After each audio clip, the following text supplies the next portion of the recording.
Hey everyone, it's that time again, time to talk about elves. For all those that have found this video in isolation, you should know that this is the second video in a trilogy meant to explain why I support the obviously best faction in the Skyrim Civil War.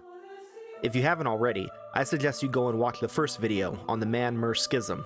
While I think this video will make some sense without watching that one, there's still a lot of important context back there. One important piece of context from that first video of mine is that I love elves. And so obviously, I love Mer. I put a lot of time into trying to understand the deepest facets of Merish culture. Traditionally, there are 10 tribes of Mer, and I'll be going over every single one of them, not in a historical way or as a mundane summary, but as to their mythic viewpoints. These 10 Mer are the Altmer, Ayleids, Bosmer, Maumer, the Falmer or Snow Elves, the Chimer, Dunmer, Orsimer, Sinestral Mer, and Dwemer, in that order. It's my best attempt to structure them from most to least Inuic, while still keeping some coherent through-line. So to start with, I categorize how Mer differ from each other in two ways. First is by their towers, that is to say, their worldviews. The second, more derivative difference is their answer to what I call the man problem.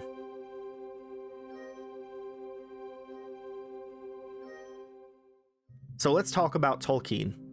I know that lots of people think these two settings are very different, but I think it's helpful to understand the obvious Tolkien influence when appropriate. In Tolkien's Legendarium, there was an event called the Sundering of the Elves. The word sundering just means to be split, usually forcefully. In the Legendarium, the Sundering of the Elves refers to a time when the Vala Orome found the elves and invited them west to Aman, the Undying Lands. Most said yes, but some said no. And of the ones that said yes, a million little things happened to cause some to get diverted, distracted, lost, or change their minds. From here we get all the different types of elves in Tolkien's work. But it's important to note that even before Orome, elves were divided into 3 tribes. There was never really a united elven people. And so it is with the Elder Scrolls, if a lot more dramatic. In the beginning was Aldmeris, the Island of Start.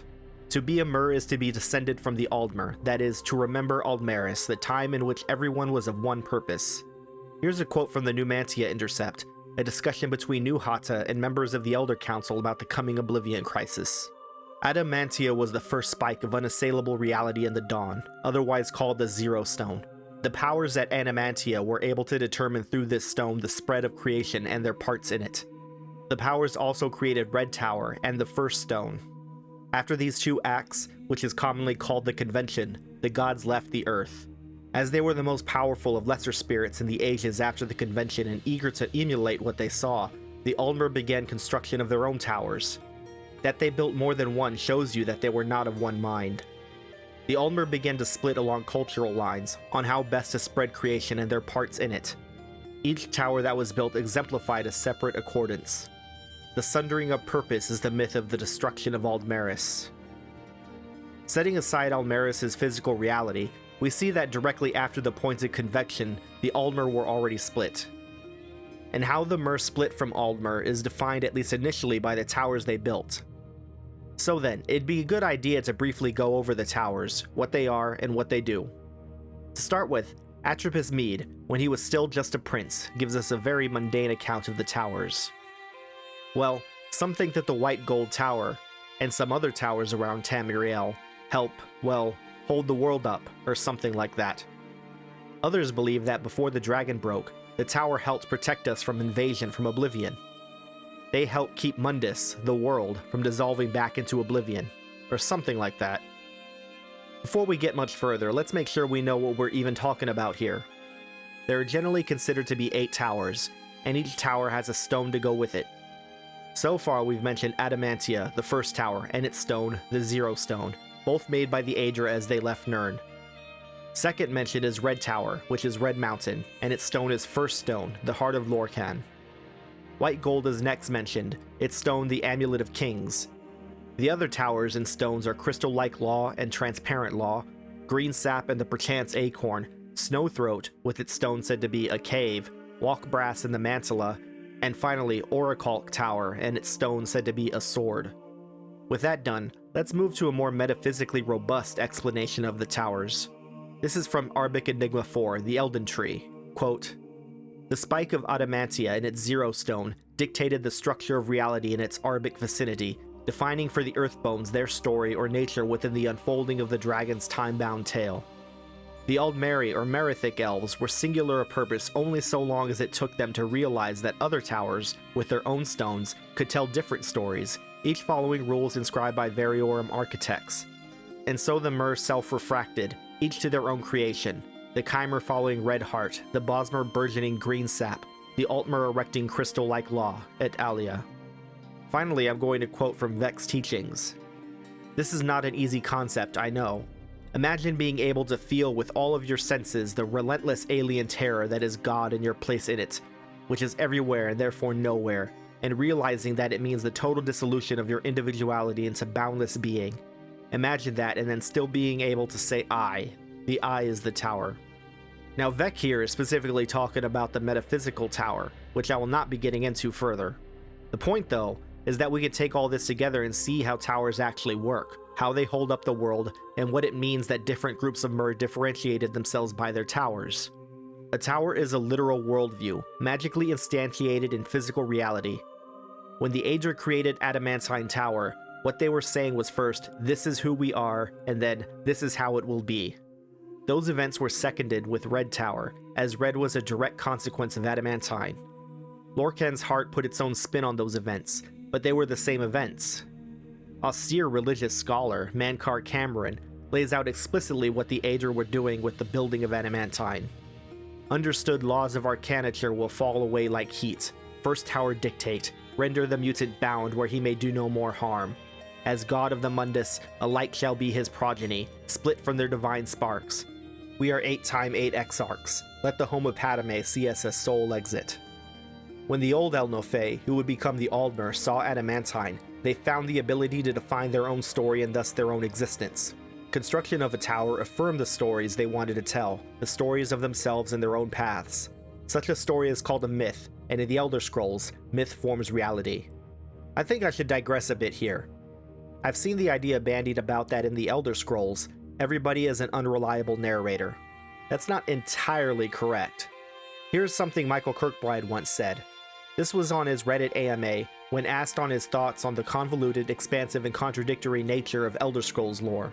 The best advice I can give about the lore and the creation thereof is something I learned from Uncle Ken. Tell God's story, then tell the farmer's story, then listen to what the dog has to say. If you can hit all of those marks, the world will seem real. Ken is Ken Ralston if you didn't know. The point is, it's not the case that God, or the farmer, or the dog are unreliable. Instead, they have different viewpoints, and so they have different stories by nature of those viewpoints. And this isn't necessarily unreliability, though it can be. Well, let's not read too much into it. God, by definition, is the objective, always reliable viewpoint, but you know what Ken and Michael are getting at. Let's take a look at the Battle of Red Mountain. For a Dragon Break, it's extremely well documented. There's something like 4 different accounts of what happened. Which one is true? The answer is, they all are. They are all true accounts of what their respective people saw at Red Mountain. Except for Vivek's. Sort of. Objective truth might exist, that is, there was a Battle of Red Mountain, because everyone agrees. But the way the Elder Scrolls works is that what happened there is the story of it, and there are multiple stories. Both Convention and the Battle of Red Mountain happened during times of non-linear time. If you really wanted to understand what happened at Red Mountain, or at Convention, trying to parse a singular linear narrative out of conflicting historical accounts is missing the mark at the start, even if I myself try to do that a lot of the time. All you have to do is drive the time vehicle directly toward the lore. Being accelerated 88 miles an hour. Wait a minute, Doc. If I drive straight towards the lore, I'm gonna crash into those plot holes. Marty, you're not thinking fourth-dimensionally. You'll instantly be transported to the dawn. and those plot holes won't even be there. Right. But it's not just a Dragon Break that allows this, though Dragon Breaks are the most clear-cut. The truth is, everything works this way, at all times. This is how mantling works. Your story gets confused with another story, until the entire world has forgotten the truth. This is also how races in the Elder Scrolls work. Your worldview defines who you are, but your worldview is not of your own making. Consider the Falmer, or the Minotaurs, as physical degradation following from cultural genocide. Now, back to the towers. The towers themselves represent Mer's reaction to fundamental creation of the new mortal world, in-universe called the Draco Chrysalis. I have to define this word because I'm going to refer to it a lot. I don't believe a single in-game source uses the term, but it is used a few times outside of it, and I think it's pretty self-explanatory when you break down the words. A chrysalis is another word for a butterfly pupa, the intermediate life stage between nymph and adult. Also, fun fact, the word chrysalis comes from the Greek word for gold, because many butterflies have metallic gold-colored pupae. Really fits with the whole thing about golden souls and skin. And then Draco means dragon, and we all know that by dragon we mean Akatosh. Both Akka and Tosh mean dragon and time, which means Akatosh literally means time, or dragon. Not to be confused with the wolf, moon. Akatosh, who is Ariel, is the king of the mortal world, and embodies the fundamental aspect of linear time. The Draco Chrysalis, then, is the unfolding of creation at the exact point of convention, the exact moment of becoming that is/was going from a prior divine form to the current mortal form. So let's move on to the second feature that separates Mer from each other, that is, the man problem, which is by contrast always simple to explain. Men are an inescapable plague upon the Mundus. From the very beginning they invaded from the Elderwood, and from the very beginning, Mer had different methods of dealing with these chaotic invaders. In reality, their choices were impacted by their towers, and through this it seems all possible actions towards men were attempted. So now it's time to get to what you've all been waiting for, the Mer.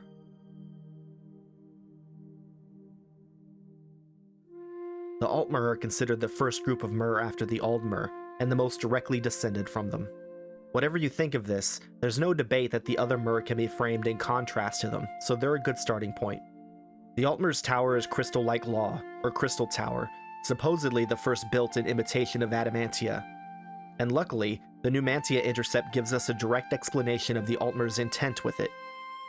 The Elves were dividing. Some, like the Altmer, did their best to advocate the will of Anuiel, and so embraced the chrysalis of the convention.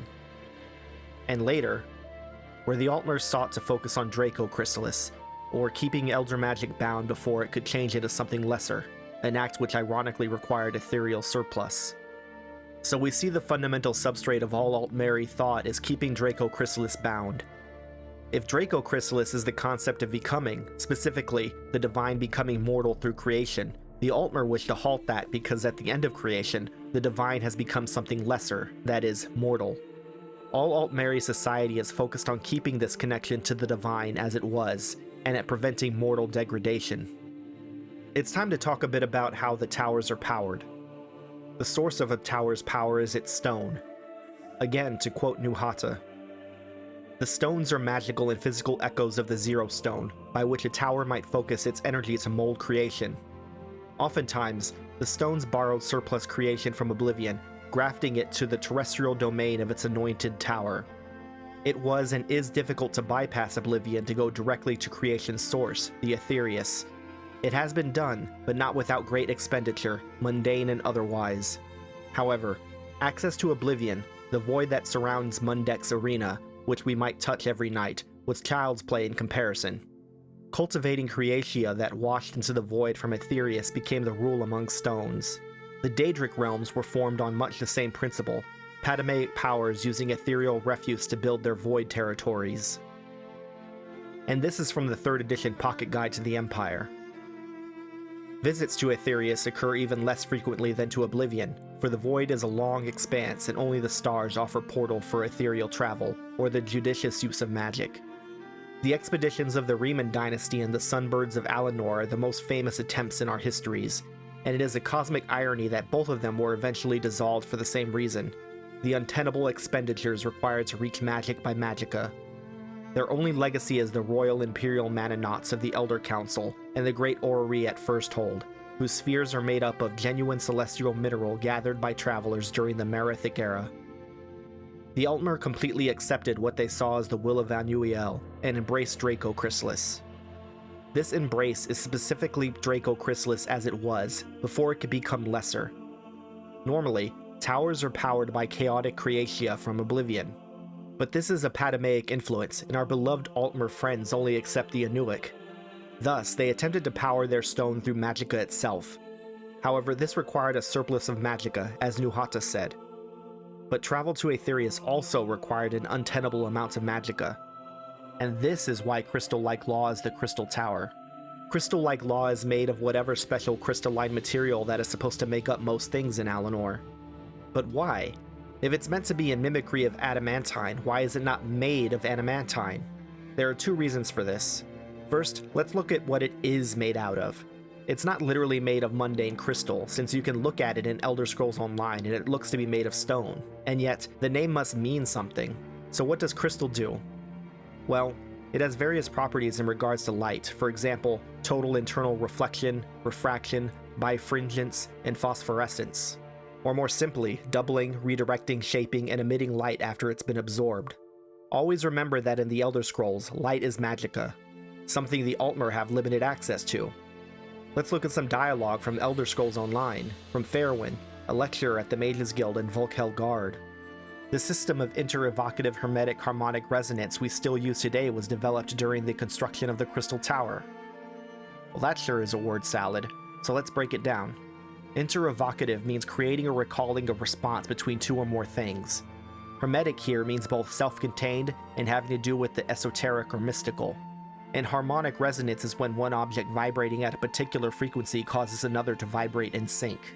So wait a minute, how are there two things that can create a resonance if it's self-contained? Well, let's turn to Set, that is, Sotha Sil, best member of the Tribunal, the mainspring ever wound, and the Clockwork King, and see what he has to say.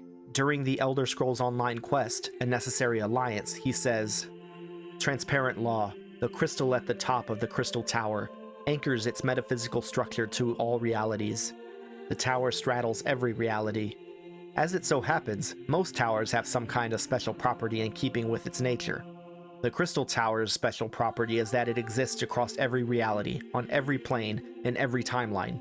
Here's a fun little thing Michael Kirkbride said once about the Numidium siege of Alinor at the end of Tiber Septim's War of Conquest. The surrender of Alinor happened in 1 hour, but Numidium's siege lasted from the Mythic era until long into the 5th. Well, this makes perfect sense then. Multiple timelines, multiple towers. But it's the same tower.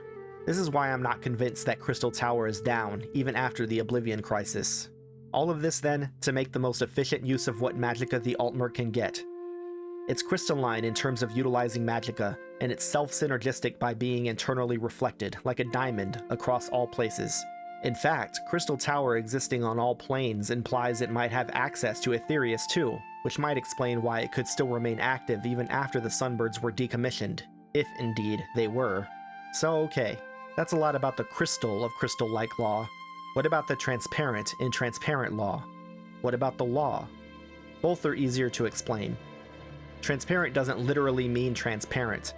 Again, we're talking about magicka here. To be transparent then, is to lack magical resistance. And law?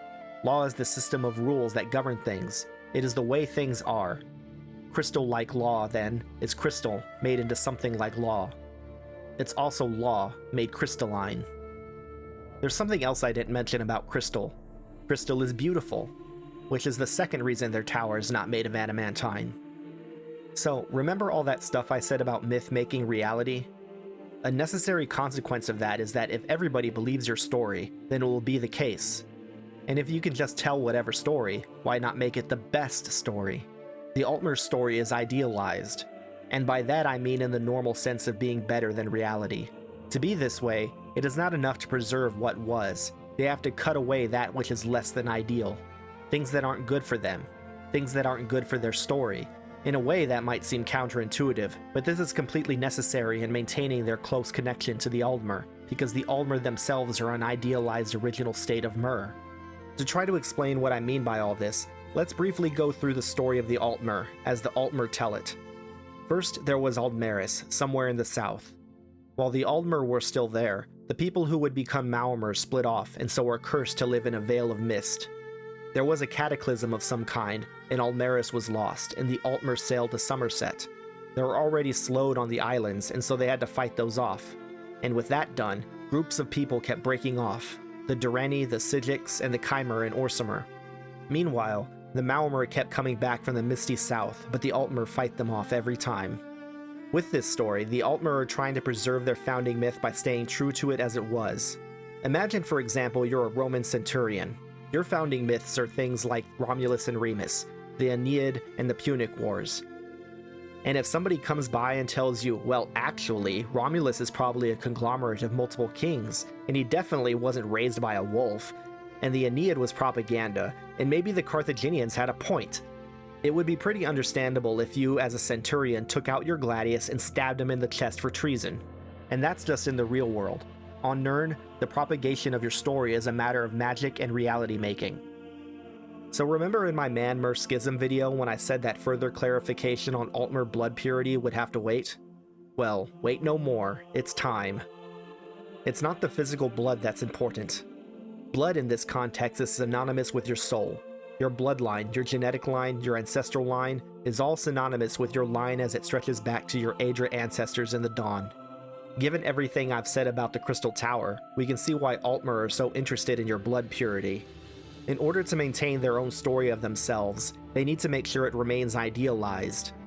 At the same time, this idealization is about your soul, and the quality of your soul can't readily be determined directly. Instead, it's about your allegiance to the Altmeri worldview, called Praxis, in addition to your appearance, which is of a lesser import, but still a factor.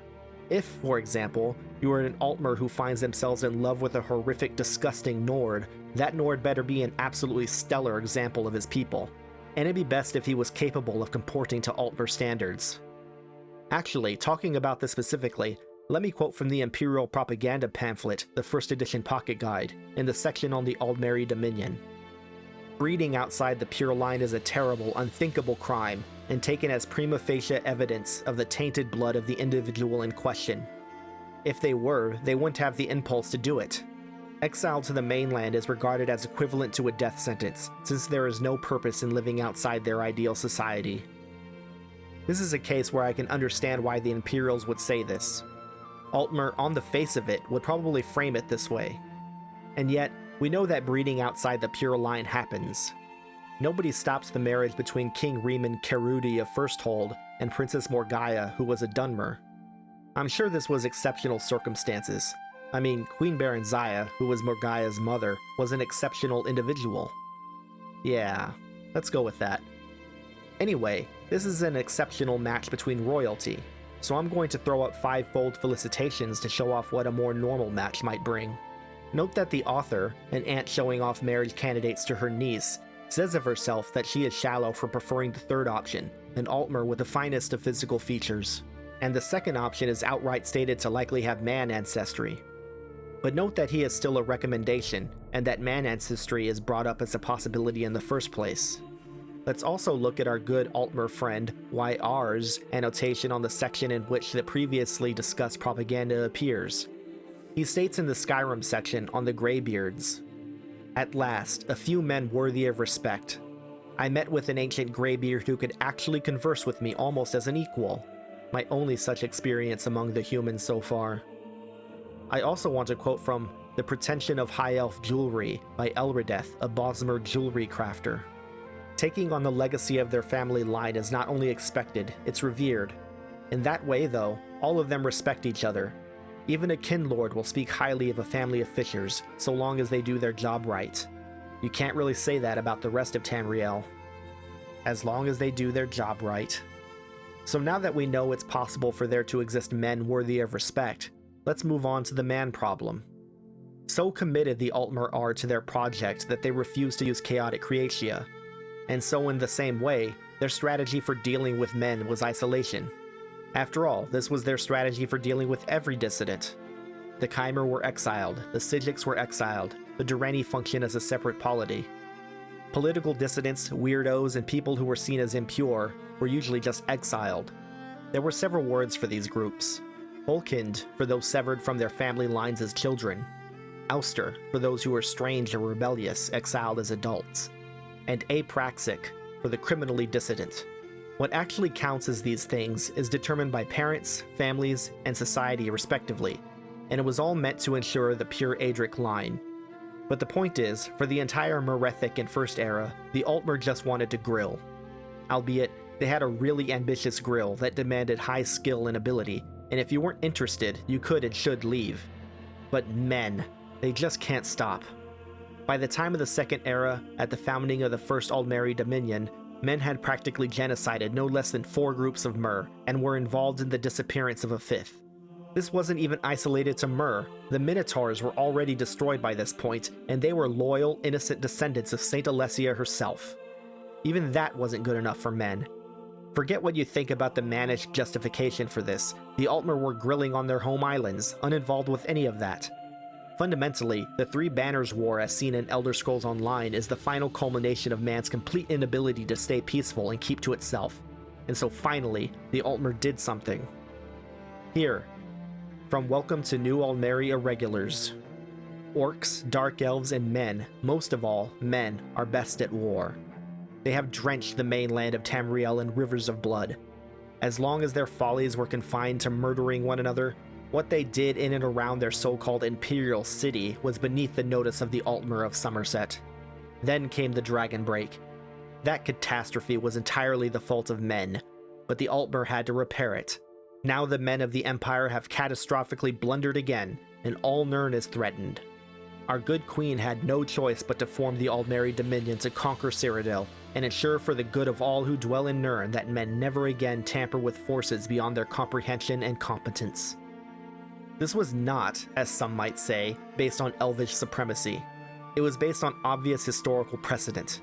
It was only men who kept insisting on creating continent-spanning empires, of getting involved with things that didn't concern them, and constantly trying to expand their domains. On the other hand, Altmeri involvement with the continent was not universally accepted among the Altmer. While supremacy was not cited as a cause for entering the war, supremacy was cited for staying out of it. From A Rejection of Open Borders by Kinlady Avenice. Why do I reject an end to the pristine nature of Somerset? Why, because of logic, of course. It is a well-documented fact that the Altmer are superior in every way to the lesser races that share our world. After all, who else can trace their lineage directly to the Aedra? We proudly proclaim our divine heritage. Unlike the other races, we are not the creation of the gods, we are their descendants. Our genetic lineage can be traced to the original Aldmer race, through the Elnofe to the divine et Ada themselves. For this reason and this reason alone, we should be permitted to preserve our pure bloodlines and maintain the sanctity of our perfect island home. She goes on to say that Altmer have already given much to the continent, being the source, supposedly, for language, religion, and architecture, and also that holding non-Altmer to Altmer standards is a cruelty for the non-Altmer.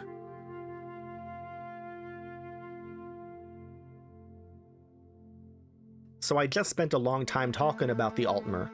It's time to talk about them even more. But don't worry, the end is in sight. First, the Direnni. The Direnni are known as the Altmer of High Rock, a specific family, or house, or clan of Altmer. According to Once, by Barodalmo the Signifier, Clan Direnni was named after Direnni Cygnus, who discovered, or possibly rediscovered, the Isle of Balfira and the first tower, Adamantine Tower. Of course, Derirum Dirennis by Vorian Direnni suggests the name comes from the river Calmus, formerly the Diren. I'm sure they're both true, but I'm not here to disentangle that. Instead, I'm here to talk about the Adamantine Tower. I think it is a coincidence, though a lucky one, that adamantine in real life is another word for adamant, which is both a noun and an adjective. As a noun, adamant is a mythical metal of hardest substance. As an adjective, to be adamant is to be absolutely insistent on what you're saying. Also coincidence, but useful, adamantium here is usually spelled with the ada separated off, adamantia. Ada as in the et ada.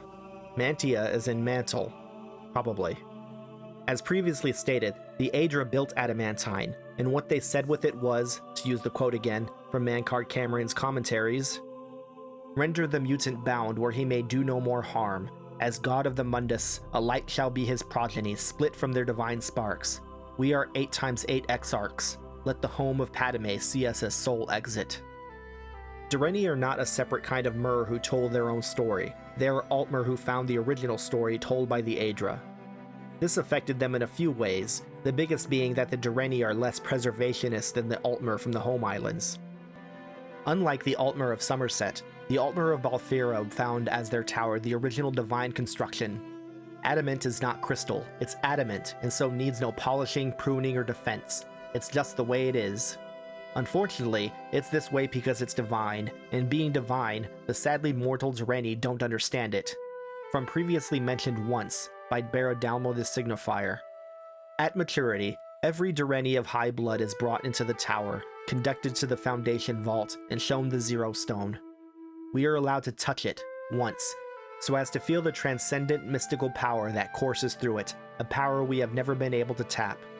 And we are shown the Argent Aperture in the adjacent metallic wall, the door with its lock of 13 slowly counter-rotating rings, a portal we have never been able to open. And we console ourselves that if we Direnni have never been able to siphon the stone or unlock the aperture, well then certainly, neither could anyone else. We return to the world above, and we do something spectacular, so we will not have to face our failure. But once, as our lives near their ends, each of us gathers together all our knowledge, the fruits of all our achievements, and once more makes that descent to the Foundation Vault, to try it, just once. Most are found within a day or two, dead and horribly distorted. Some, like my darling Heron, live on though terribly disfigured, too brain-blasted to understand what has happened to them. Me? I keep to our chambers in the Tourmaline steeple, caring for Heron by day and translating Ayleid tomes in the library by night. And it's a good enough life, too. Though sometimes, when working on an ancient grimoire or Libris Magus, I question whether the arcane writings of our long-lost cousins are not better left a mystery. But then I think, is not all knowledge useful for something? And I think, what might this knowledge be useful for? And I think I might take that long walk downstairs. Just once. The House of Padme may see the Aedra in their tower as sole exit. It's just a shame nobody can open the door. They can't open it because it's an adamant declaration of unchanging order. To open it would be to change it. That then is the story of the Direnni, trying to open that divine gate that already exists. But they are still Altmer, and they have to deal with the man problem just like Altmer do. Unlike the Altmer of Somerset, they can't isolate themselves because they're on the mainland. Nor do they really need to, as Adamantine is not going to collapse anytime soon, nor run out of energy for its story. The first Tower Dictate notes that just as the mutant was split from his divine spark, Lorcan and his heart, if you didn't realize, his progeny, that is, humans, will be split as well. This split was detailed in the Man-Mer Schism video, if you're interested. There are a couple of things you can do with an ever-encroaching chaos plague. The Direnni chose one of the more merciful options, in theory. That is, they attempted to civilize them. Now please, put down your pitchforks. I know to the average man-lover this sounds insane. But what did the Direnni do, actually? First, let's see what the Breton scholar Phrastus of Ellen here had to say on the subject. So as to be fair, I will not truncate what he wrote. The answer lies in the peculiar, for elves, culture of Clan Direnni, the once dominant Mer of northwest Tamriel.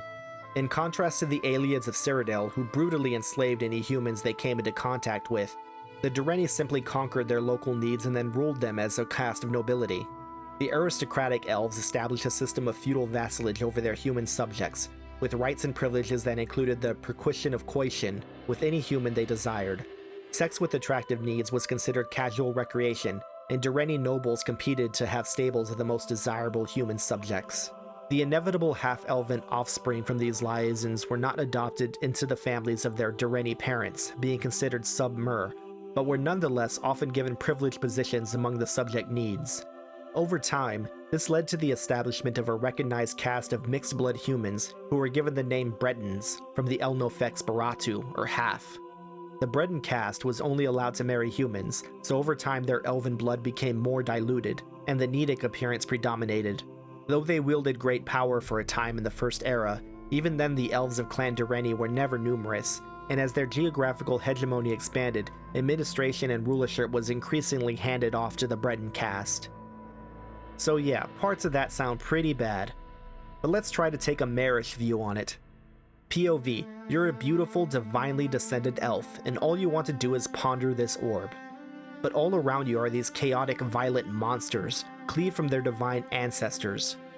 You could subjugate them, but that would take time away from your orb pondering. Remember, this is what you really want to do, and you really want to ponder this orb. But if you can get them to rule themselves, that solves the problem. To become civilized is to become more like you, and one of their many, many faults is their cleaved soul. Now, You don't want to sully your own line, but rather uplift theirs.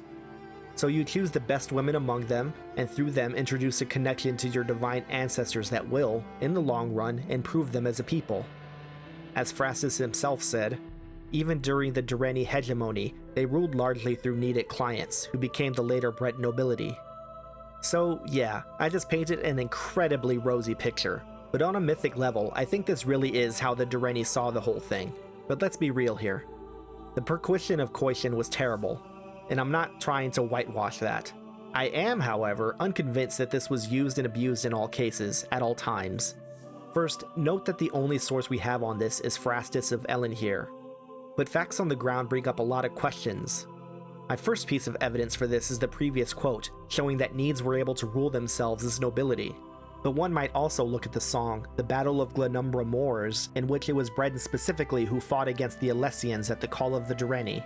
We can read this as typical feudalism, vassals fighting for the lords. But the thing about typical feudalism is that vassals don't fight for their evil lords when their supposed saviors are coming. And if you, somehow, are forced to fight for evil lords, you don't sing songs glorifying it later. Next, look at modern-day High Rock. Different Bretons downplay or play up their Marish ancestry depending on where they are and who they are.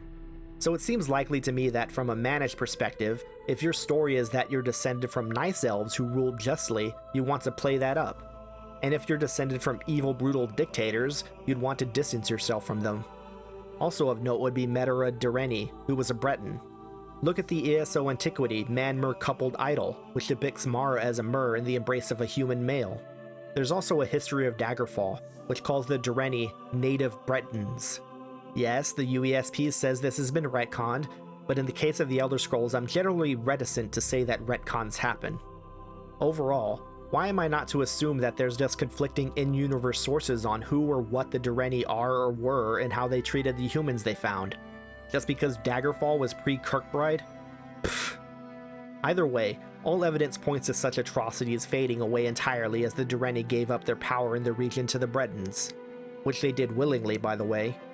So enough about the Direnni, let's talk about the Psijic Order. The Psijic Order are said to be the oldest monastic order in Tamriel, a group that practices the so-called Old Ways, or Elder Way. They are active on the island of Artaeum, which is, when it's there, the third largest island of the Somerset Isles. As such, the original Psijics were Altmer, or in one case, Aldmer. There is technically a tower on Artaeum, Sepura Tower, but it's unlikely to be a real tower. There's never been any indication of a stone for it, and its abilities can be explained through other means. I could relate Sepura Tower to the Psijics, but I don't want to have to talk about the Dream Sleeve again, so let's just skip it, okay? Instead, let's talk about what the Old Ways are, and how they differ from the mainline Altmer's viewpoint. Here, from The Old Ways, by Celerus the Lore Master. That's what they called me in high school, by the way, but not about Elder Scrolls, about Sonic.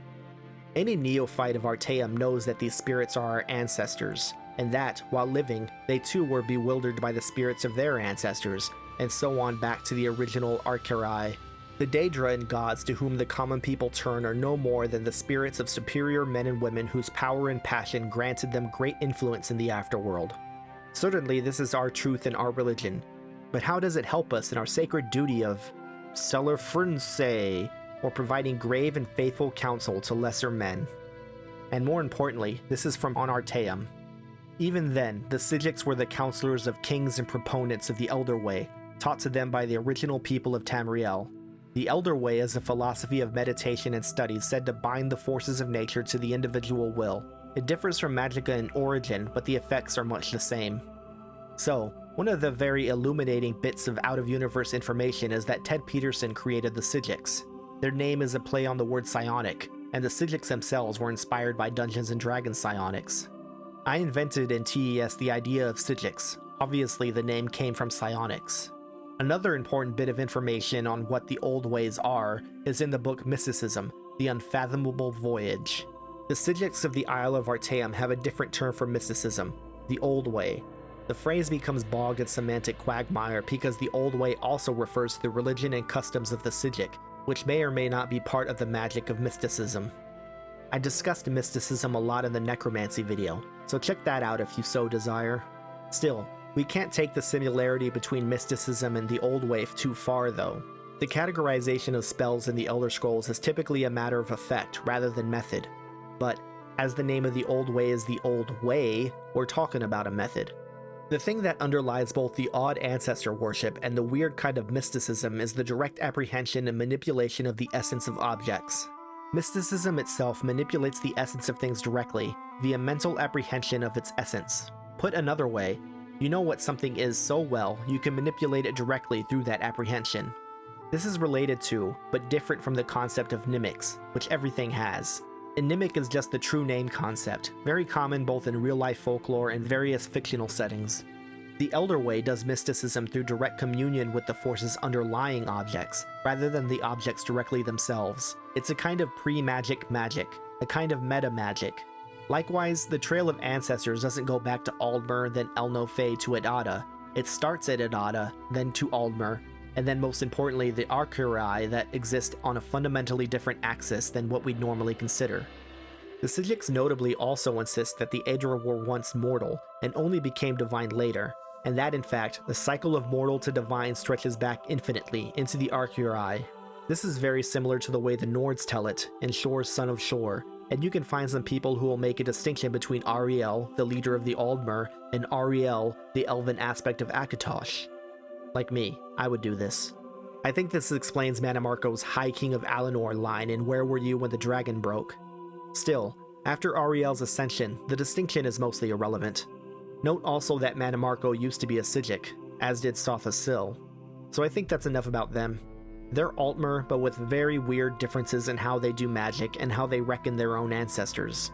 And with them done, we're done with the Altmer overall. Rejoice!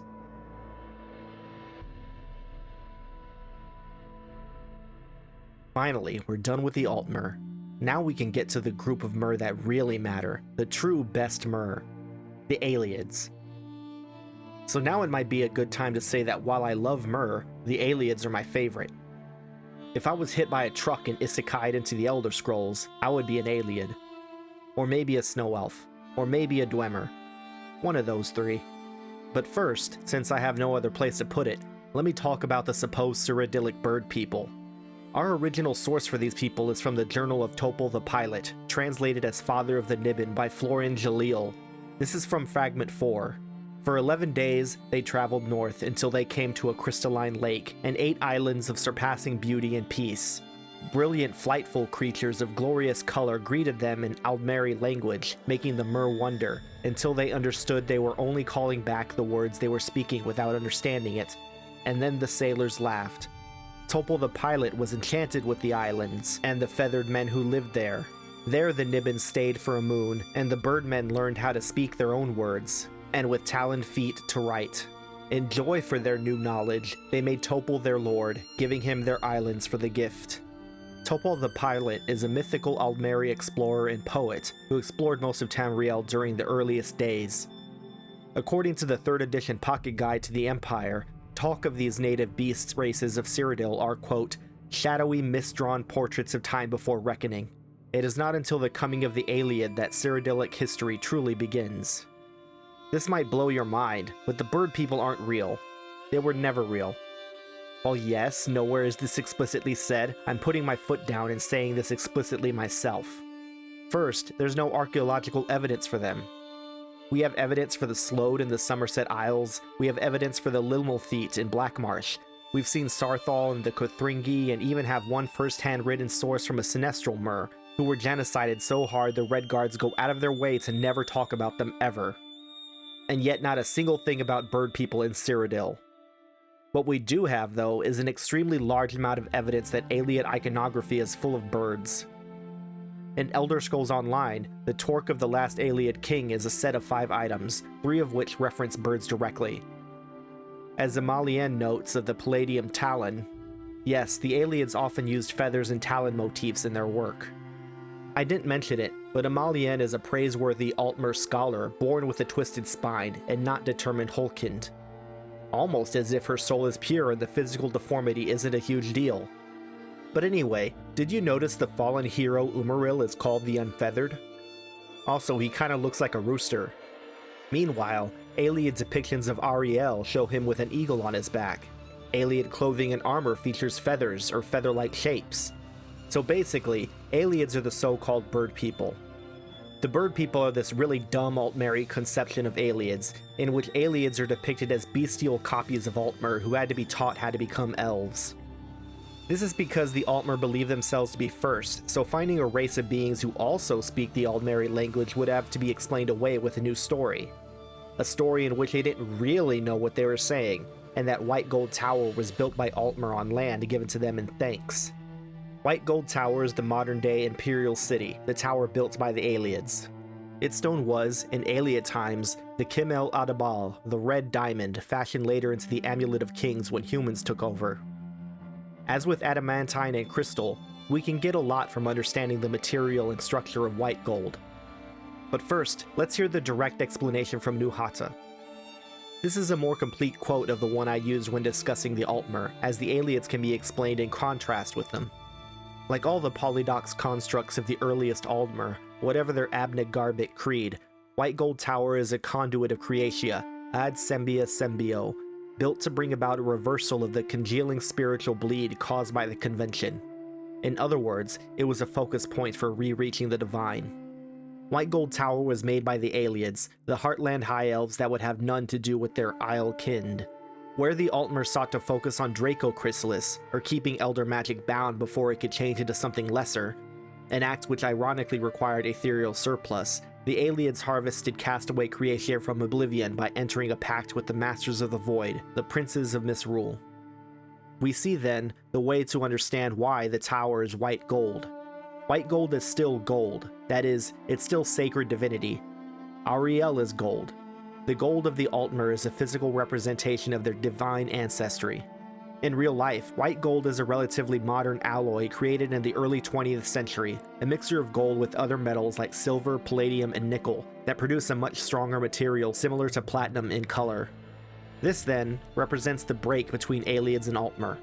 Ayleids did not shy away from using chaotic Creatia in powering their tower. And with that, it's time to talk about the Draco Chrysalis again. To start with, this is from Before the Ages of Man, by Ayakantar of Shimmerine. Wild Elves, also known as the Heartland High Elves, preserve the Dawn-era magics and language of the El Nofe. Not only do we see yet more evidence of the great age of the Ayleids, having preserved the language of the El Nofe, we also see that the Ayleids preserve the Dawn-era magics. From Azadal's Descent, by Howland Greycloak.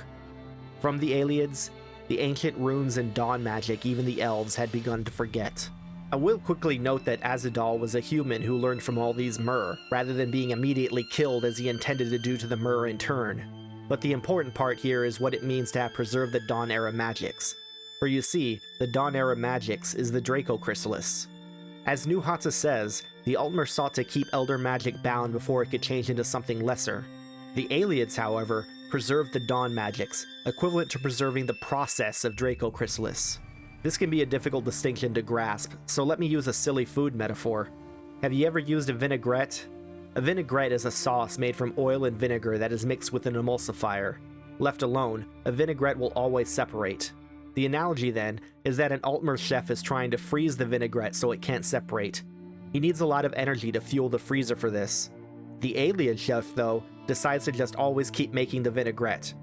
And he's not picky where the ingredients come from. Putting that silly metaphor aside, everybody knows that white gold is built in the shape of the wheel in general. This makes it unique among towers, built not just in imitation of adamantine, but in imitation of the wheel, which is all creation. This gave the tower the unique ability to change reality. This is also why it houses the time-lost throne room. As the loading screen says, the Imperial Throne Room at the base of White Gold Tower is one of the most important metaphysical foci in all of Mundus, so much so that it can almost be said to exist adjacent to all time and space in Adric creation. It's also of note that Tamriel is the center of Nirn, the present, and White Gold was built in the center of Tamriel, with a throne room at its base. As Nuhata says, again from the Numantia Intercept, though the Ayleids gave theirs a central spire in the image of Adamantia, the whole of the Polydox resembles the wheel, with 8 lesser towers forming a ring around their primus. To dismiss this mythitecture as being a mockery of the Arbis is to ignore an important point. This same jest gave White Gold Tower a power over creation unlike any on this planet. This is entirely what the Numantia Intercept is about. Recall how I mentioned Adamantia is sometimes written as Adamantia. This text I'm quoting from is the Numantia Intercept. The one time Numantia is mentioned in the game is Mankar Cameron's commentaries. Palace, hut, or cave, you have left all the fog worlds of conception behind. Numantia, liberty, rejoice in the promise of paradise. So do you get it? Mankar Cameron's plot in Oblivion was to use white gold to create a new Mantia, as opposed to the Adamantia. So clever.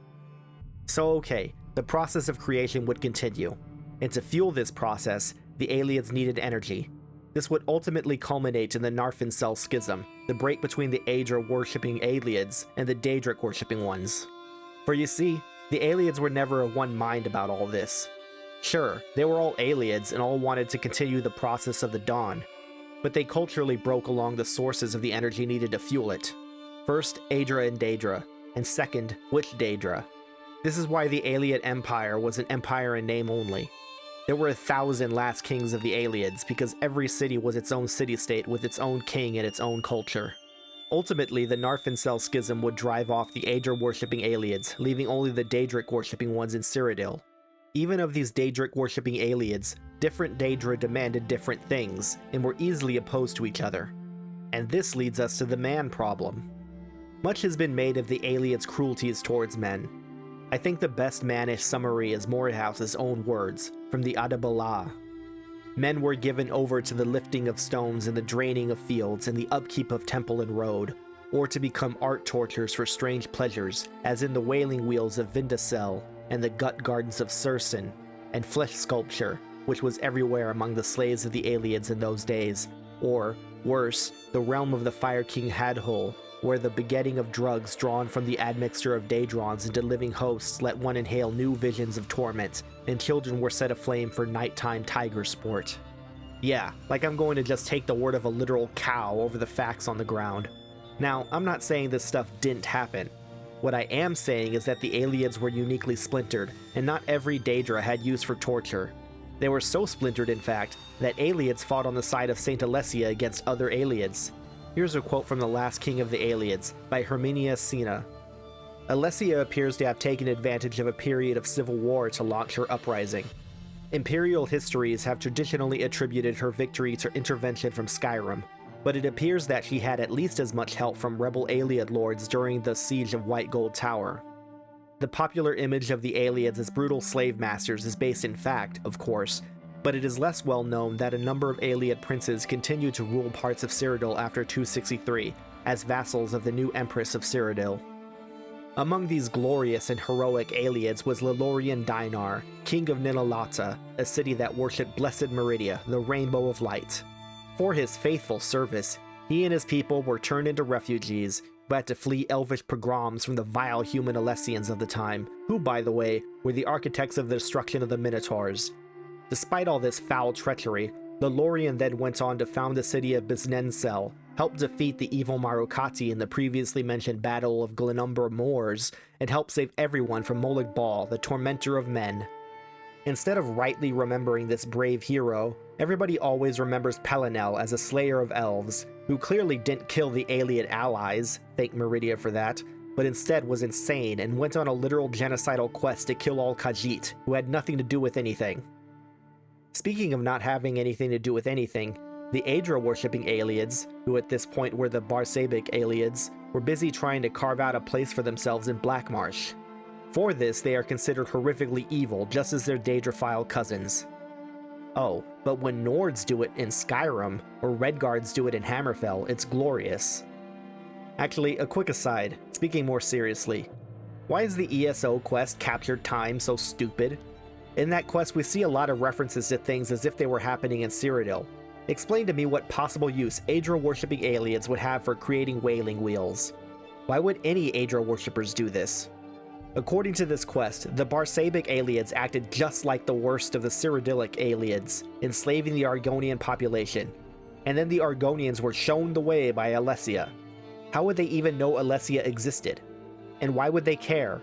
Where were the Hist? The 3rd edition pocket guide explicitly states that Black Marsh Ayleids were far removed from Cyrodiilic culture, and the Alessian armies never attacked them. I'm usually very syncretic in my lore. I like to assume all the sources are correct in some way, but this just doesn't make any sense at all, and I'm thinking the ESO writers wrote an Ayleid questline and put it in the wrong place. And as such, I'm gonna go back into Elf Lover mode and ignore it because it just doesn't fit my narrative. It also doesn't fit with other pieces of lore, or common sense for that matter. So here we go. After the Elvish pogroms, the Ayleids in general fled mainly to High Rock and Valenwood. In High Rock, the Ayleids bred into the Direnni and Breton populations, disappearing as a race completely. And in Valenwood, they're probably still there, protected by their Bosmer cousins. We have pretty good evidence for this, but instead of going through that evidence, we're going to move on to those Bosmer cousins.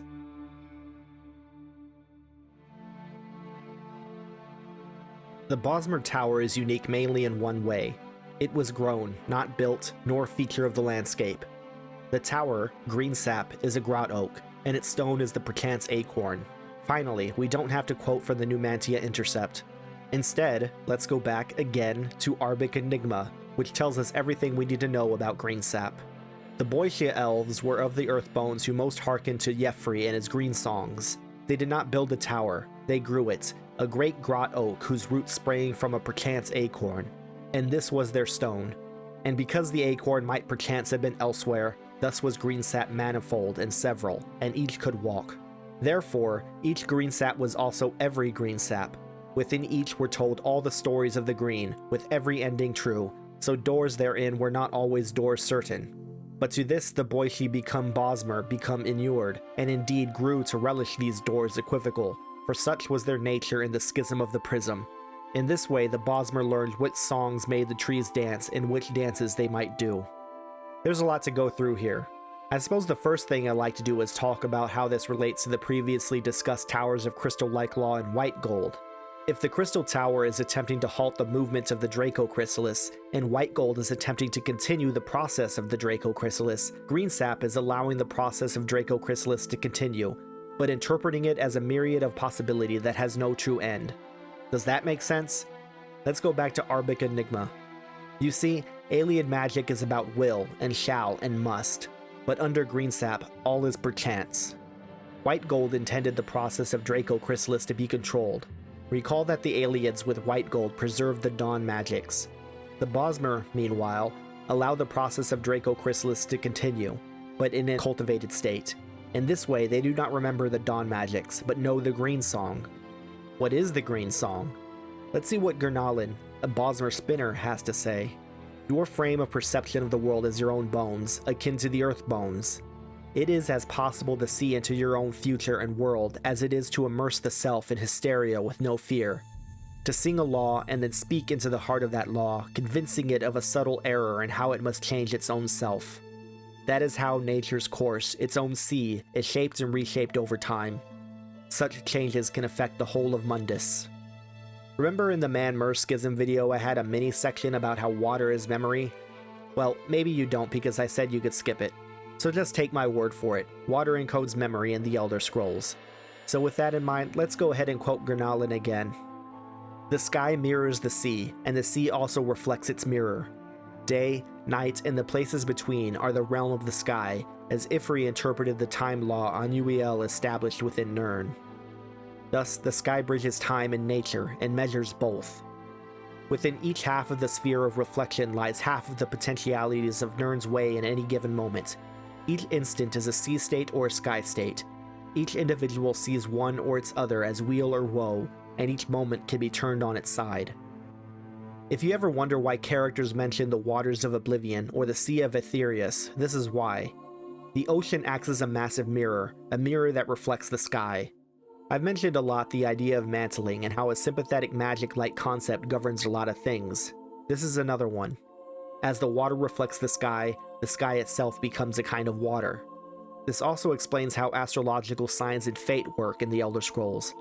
The sea holds memories of the past, and the sky holds memories of the future in a timeless state.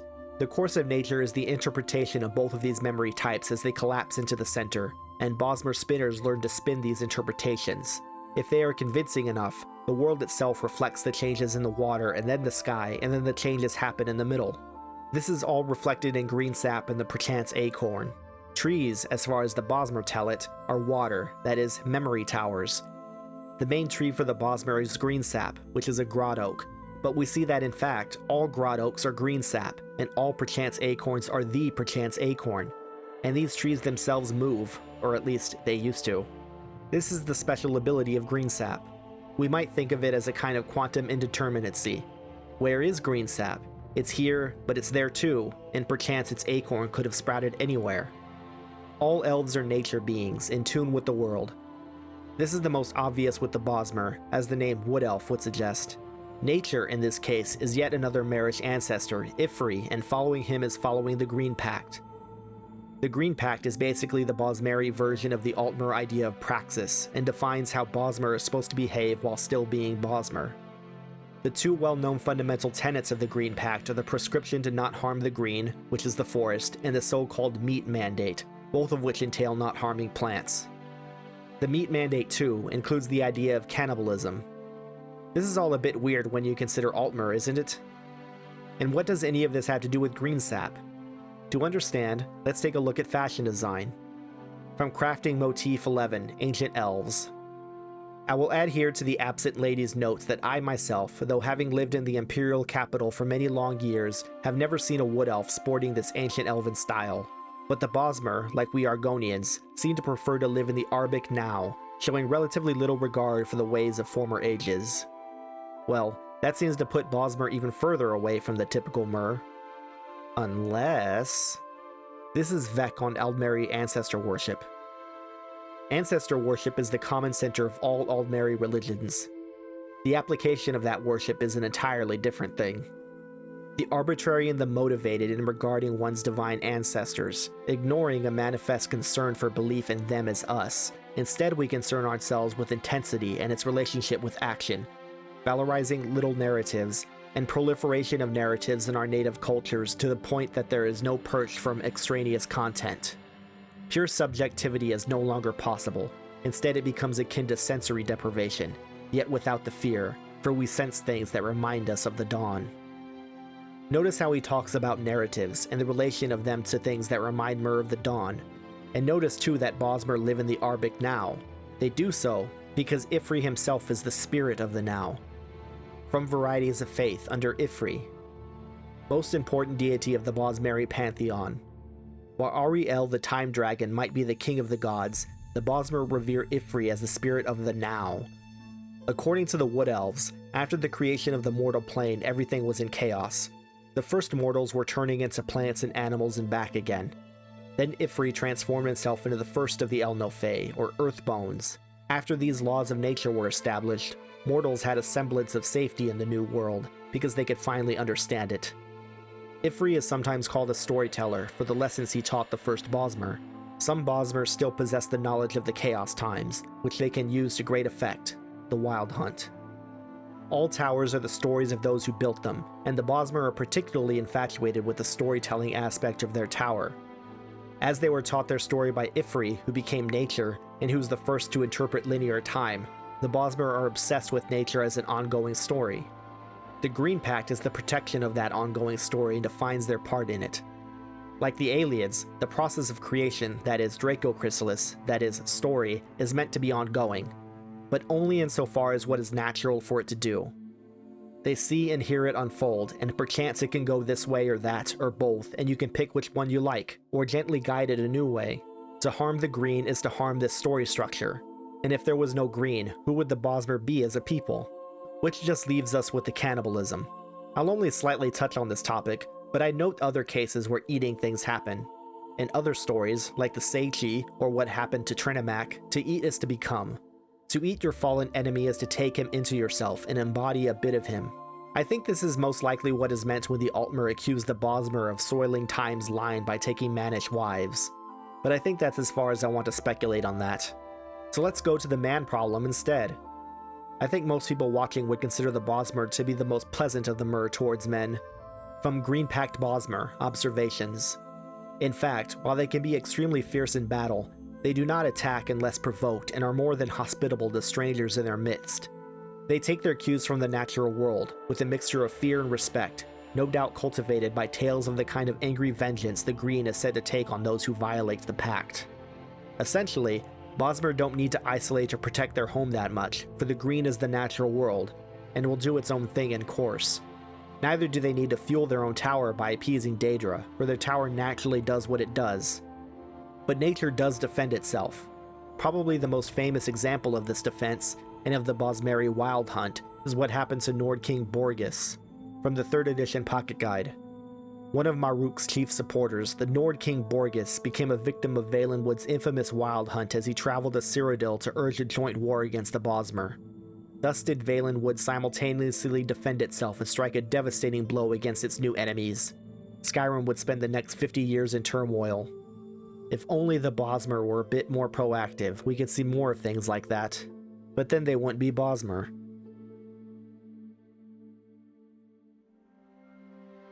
This is not a Khajiit video, but it's a good idea to at least mention them. Here are a lot of words of Clan Mother Anansi to her favorite daughter. But Nirni soon forgave Lord Kaj, for Nirni could make children, and she filled herself with children, but cried because her favorite children, the forest people, did not know their shape. And Azura came to her and said, "Poor Nirni, stop your tears. Azura makes for you a gift of a new people." Nirni stopped weeping, and Azura spoke the first secret to the moons, and they parted and let Azura pass. And Azura took some forest people who were torn between man and beast, and she placed them in the best deserts and forest on Nirni. And Azura in her wisdom made them of many shapes, one for every purpose. And Azura bound the new Khajiit to the lunar lattice, as is proper for Nirni's secret defenders. But Ifer heard the first secret and snuck in behind Azura. And Ifer could not appreciate secrets, and he told Nirni of Azura's trick. So Nirni made the deserts hot and the sands biting, and Nirni made the forest wet and filled with poisons. And Nirni thanked Ifer, and let him change the forest people also. And Ifer did not have Azura's subtle wisdom, so Ifer made the forest people elves always, and never beasts. And Ifer named them Bosmer, and from that moment they were no longer in the same litter as the Khajiit. Khajiit and Bosmer are both of the same stock, which in some sense make Khajiit a kind of Mer. I'm not sure how far this can be taken. Here, for example, Thalmor Soldier 2 calls a fallen Khajiit Kinsmer. This is from Landfall Day 1, a prequel to Michael Kirkbride's personal ending, Coda. This takes place in the future, when the Numidium has returned and all the world is trying to stop it. Take my hand, Kinsmer. Back on your feet. We're almost go for launch and we're leaving no one behind. We also know that Khajiit have what are called fur stalks, different shapes depending on the phases of the moons. The Ohms are said to look like Bosmer with tails, so much so that they tattoo their faces in the shape of fur patterns to avoid the confusion. This is what Jobasha has to say, from Interview with 3 Booksellers, which was an official online interview by a guy named Qwerty. When asked about Khajiits and their different shapes, Jobasha had this to say on the Ohms. They are like the Bosmer, but sometimes shorter. Many Ohms tattoo their faces to show they are Khajiit. Okay, so they're definitely related to Mer then, to the Bosmer specifically. But they do not remember Aldmeris and so are not Mer. Nor do they remember Utmora, so they're not men. They were instead fashioned specifically by Azura and tied to the lunar lattice, which is the net that protects Nirn from oblivion. They retain, however, the shape-shifting nature of the old Elnofae who were the forest people. And despite what is said there, the Bosmer too retains some semblance of this with the Wild Hunt. There is a lot to be said about the Khajiit. Despite liking Mer, the Khajiit are my favorite playable race in Elder Scrolls. I think about 90% of my Skyrim playthroughs have been as Khajiit with Khajiit Speak installed. But like I said, this is not a Khajiit video, this is just to show that the Khajiit and the Bosmer are related in an odd mythic sense. Both the Khajiit and the Mer seem to agree on this point. The Khajiit even have a tower. At least, I subscribe to the Khajiit Tower theory from the second pocket guide. Makes sense to me, as the Khajiit are the secret defenders of Nirn, and their tower goes along with that. But I'm not going to really talk about that since they're not really Mer. Instead, I'll leave this section with Sweet Shadows of the Moons, A Tale of Love in Valenwood, up on the screen. This is a little bit of unofficial lore written fairly recently by Douglas Goodall. I recommend pausing the video and reading it. It's got a great twist.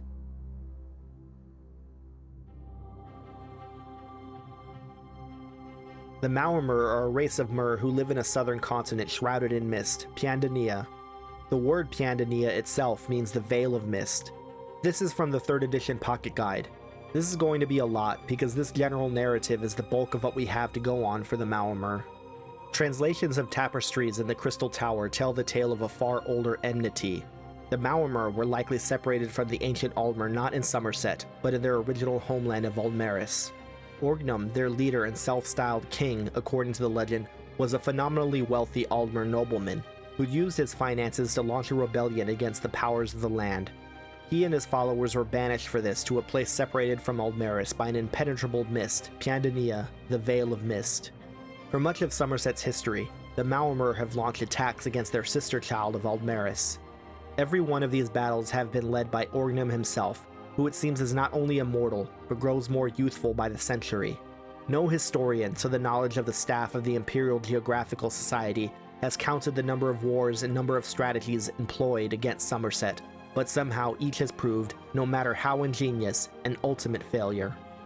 Next, here's a line from a Man-Mer named Castir, who was in a scandalous affair with an Altmer. She says, "Every day the immortal king of the Man-Mer nurses his grudge for thousands of years of exile. Retribution against the Altmer is practically all we live for." While Orgnum is said to be an immortal king, it's not clear how he achieved this immortality. Fang of the Sea Vipers, a report by Tellinger the Artificer, says, quote, "He uses foul spells, rituals, and sacrifices to continually renew his youth and vigor." However, Amalien has this to say about the Elder Scrolls Online antiquity Sea Silver Chain. According to legend, King Orgnum was the first person on Tamriel to work in silver. He drew it out of the ground like splinters from a wound. Strange, given that he's a creepy vampire wizard.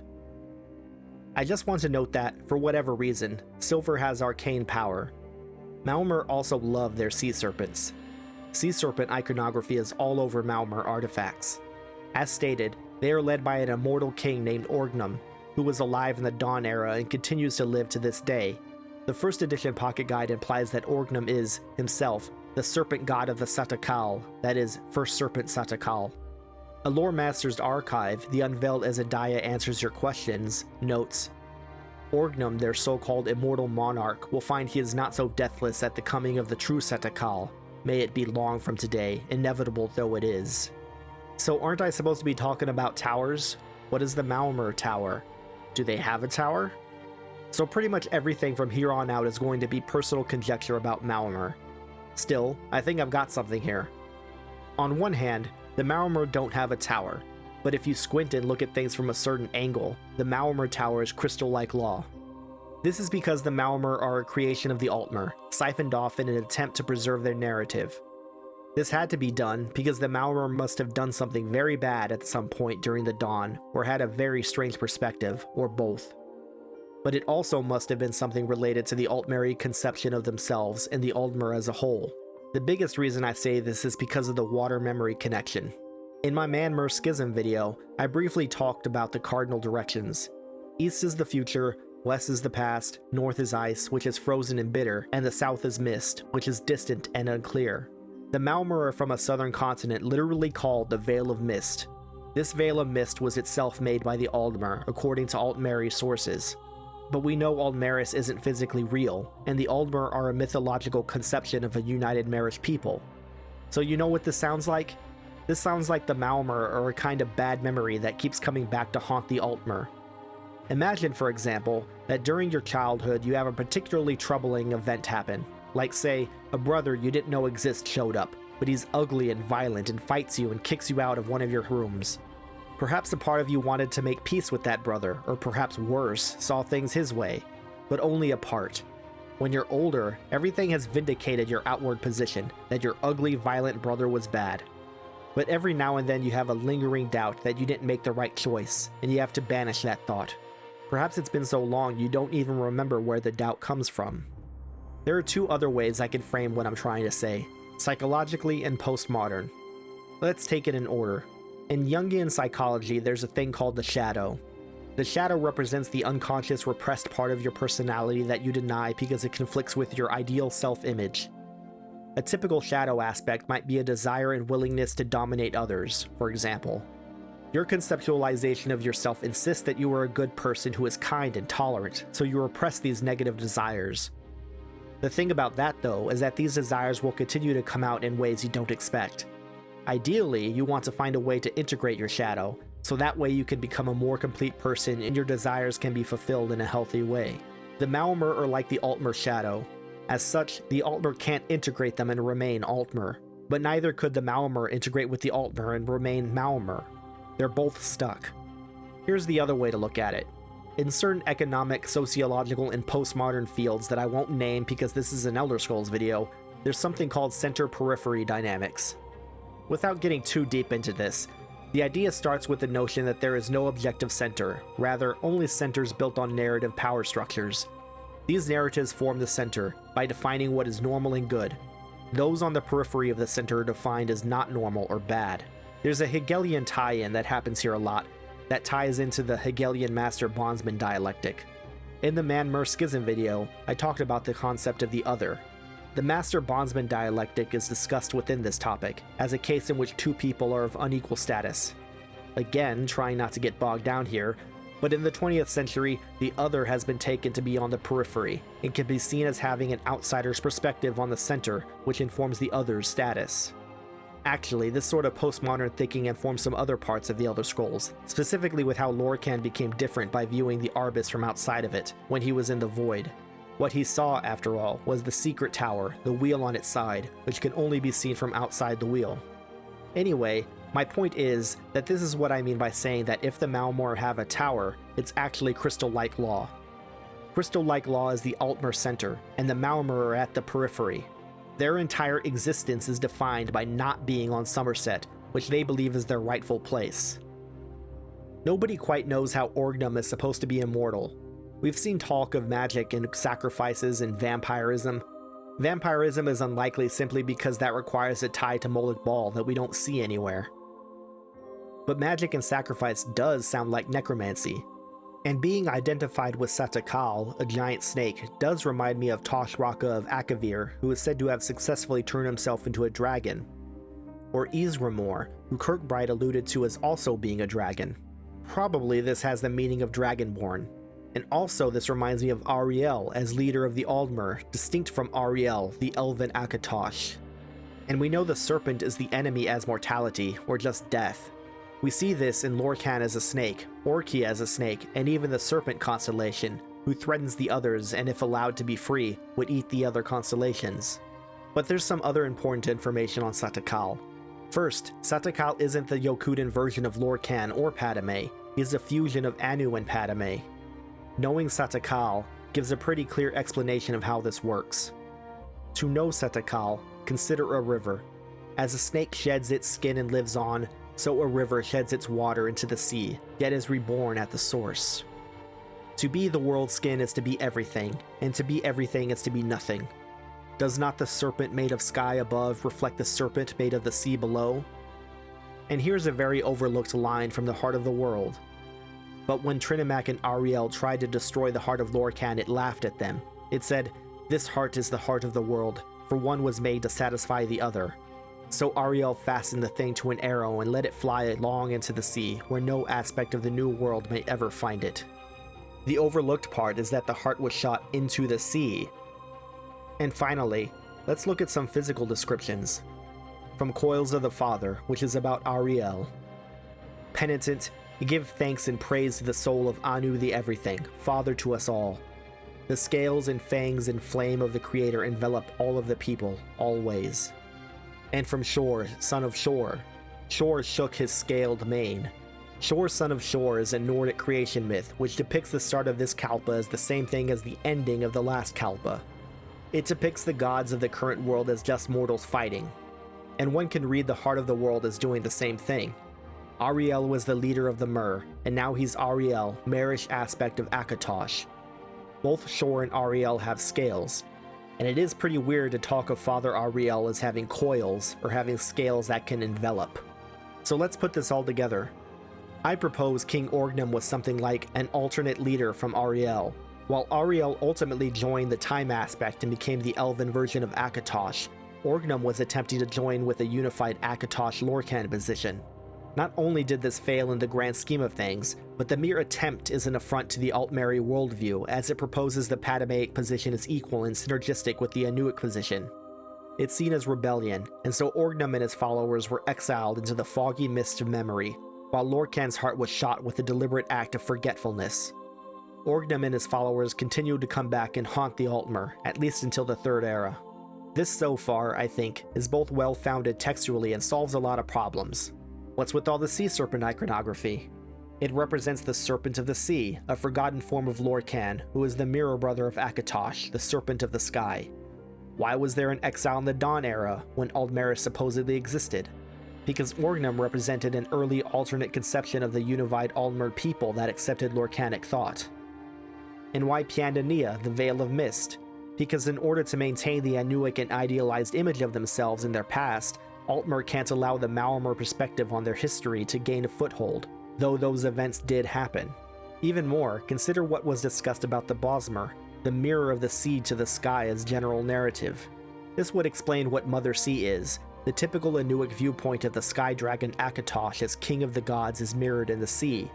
It doesn't completely solve the problem of why or how Orgnum is immortal, growing more youthful by the day, though you could consider him to be something like a pseudo-Aedra or a demigod of some kind. Or maybe he just straight up is an Aedra. We've never seen Orgnum, and he may not exist physically. Or if he does, he might be in a Manamarco situation. There's even a connection here to Merum's Dagon, Lig, and the previous Kalpa. There's a line in the 9 coruscations in the Zero Lig section about the land and sky preferred to sea. And what of Draco Chrysalis? I have a theory about this, but this is far more speculative than everything else I've talked about so far. Still, I like this theory, and maybe you'll like it. But it's definitely a theory. Amalien calls Orgnum a creepy vampire wizard, and it's stated that he used foul spells, rituals, and sacrifices to keep himself youthful. So without any more preamble, I believe the Man-Mer approach to the Draco Chrysalis is, like the Altmer, to stop it.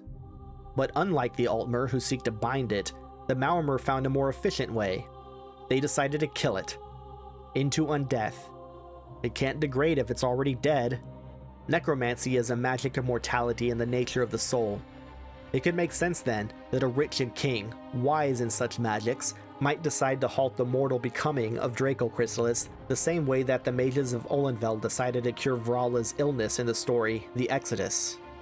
Further evidence I have is also in the Man-Mer's features. The most tied to Ariel are the Altmer with their golden skin, showing off their golden souls. The Ayleids had a darker golden skin, symbolizing their daedrophilia. The Dunmer, dark for the same reason, but colored bruise to exemplify their struggles. Bosmer, red and brown for the bark of their trees. Orsimer, green, as they were cursed. The Falmer are white, because they are sun-bleached. But the Man-Mer? They're also white, but a different kind of white. They can also be a shade of blue. But literary descriptions of them note the seemingly translucent skin, which would make them red with their blood, but doesn't. And they have pale white eyes. If you told me they were meant to be vaguely reminiscent of drowned corpses, that makes sense to me. But that's just a theory. An Elder Scrolls theory. An Elder Scrolls game theory. Anyway, onto the man problem. As the Man-Mer are defined in opposition to the Altmer, they have no important relation to humans at all. They aren't on Tamriel. They aren't in the arena, as it were.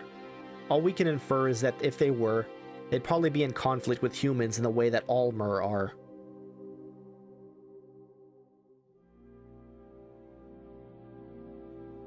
There's been something of a thematic connection in the order I'm going in. I started with the Altmer because so far, I've been able to compare marish groups by their different interpretations of trying to preserve Draco Chrysalis. That stops now. From here on, I can finally stop using the term or talking about it. We still have to talk about towers though. Snowthroat is a weird one. Despite the most recent mainline game taking place where it is, we know almost nothing about it for certain. I quoted this before, but as a reminder, from the Numantia Intercept. As they were the most powerful of lesser spirits in the ages after the convention and eager to emulate what they saw, the Altmer began construction of their own towers. That they built more than one shows you that they were not of one mind. This is after Adamantine and Red Tower. So was Snowthroat built? It's a mountain, like Red Tower. I think the Numantia intercept can shed some light on this, but it requires some explaining. Every Dawnmaker tower takes a myth form. Red Tower is a volcano and it surrounds. Snowthroat is a mountain whose apex is only half there. Walkbrass is appropriately ambulatory, and most of the time anthropomorphic. To note Dawnmaker Tower specifically seems to me to indicate towers that have to do with setting perspectives in the dawn. Adamant and red makes sense without explanation. Walkbrass, the Tower of the Dwemer, does make sense if you think about how the point of it was to make a new god of the Dwemer, and its active existence causes dragon breaks. So what about Snowthroat? Well, there is another set of Ada who left Nirn. It was Magnus and the Magna Ge. Let's take a look at Shor, son of Shor, to learn some more about Magnus. Kine had taken the head of Magnar, the Jarl that betrayed the weakness of our spear lines and fled the field. Shor shook his scaled mane. "That isn't Magnar," he said. "Magnar, I fear, fell at sunrise and became replaced by mirrors. The other chieftains are using our forms to lead us astray." And this is from the spirits of Amundro, the sky spirits, under Magris. It is written that when Magris fled from Boethra and Lorcaj, he could only see out of one eye and fell into the moon shadow. There, Azura judged him as too full of fear to rule a sphere, and she tore out his other eye. Magris left to the heavens blinded, but Azura made of his eye a stone to reflect the Varliant's gate. This is the Aether Prism, which opens at dawn and closes at dusk. Some sorcerers hold that Magris left the eye willingly as an offering to Azura and her children, and these magi still utter prayers to his name. And from the soft doctrines of Magnus Invisible. Magnus is Adrastar and Magic Man. Magnus Invisible is more. Only a coward flees his creation. Only a hero dies holding the door. And here is the entirety of Izmir the Forefather, Volume 4. I will leave it there and you can peruse it as I get to the point. The point is, the only thing that makes sense to me is that Snowthroat was made by Magnus as he and his followers, the Magna Ge, left Nirn. As we all know, Magnus was the chief architect of Nirn, but fled his own creation before it could complete. Doing so tore through the sky, creating holes into Aetherius. The biggest hole is the sun, and the smaller holes, the stars. We all know this story. But the first tower, Adamant, is the tower the Aedra used to leave, and in so doing they set down the laws of Nirn it exists now as the planets. Magnus didn't do this. He didn't offer up any part of himself to the project of setting down Nirn's laws. There is no sun planet, at least not of the same kind as the Adric planets, or Manamarco's planet, but still, it's a tower, so a story was set. And what is its story? It's a story of betrayal, shame, escape, sadness, bitterness, and possibly regret. Let's quote again from the monomyth to remind ourselves of some context. From the heart of the world. Mundus was the house of Sithis. As their aspects began to die off, many of the Et'Ada vanished completely. Some escaped, like Magnus, and this is why there are no limitations to magic. The implication is that Magnus left as the Et'Ada started to lose their aspects, fading into the creation of Nirn. Obviously, Mer would be correct that this implies Magnus was tricked and the whole project was a sham. The Nords, and perhaps humans generally, see this as a betrayal on Magnus's part. Magnus, as the architect of Nirn, would have been seen as in alignment with Shor until suddenly he left. But Magnus's story is a sad one. Remember the Enantiomorph? Hero, rebel, observer?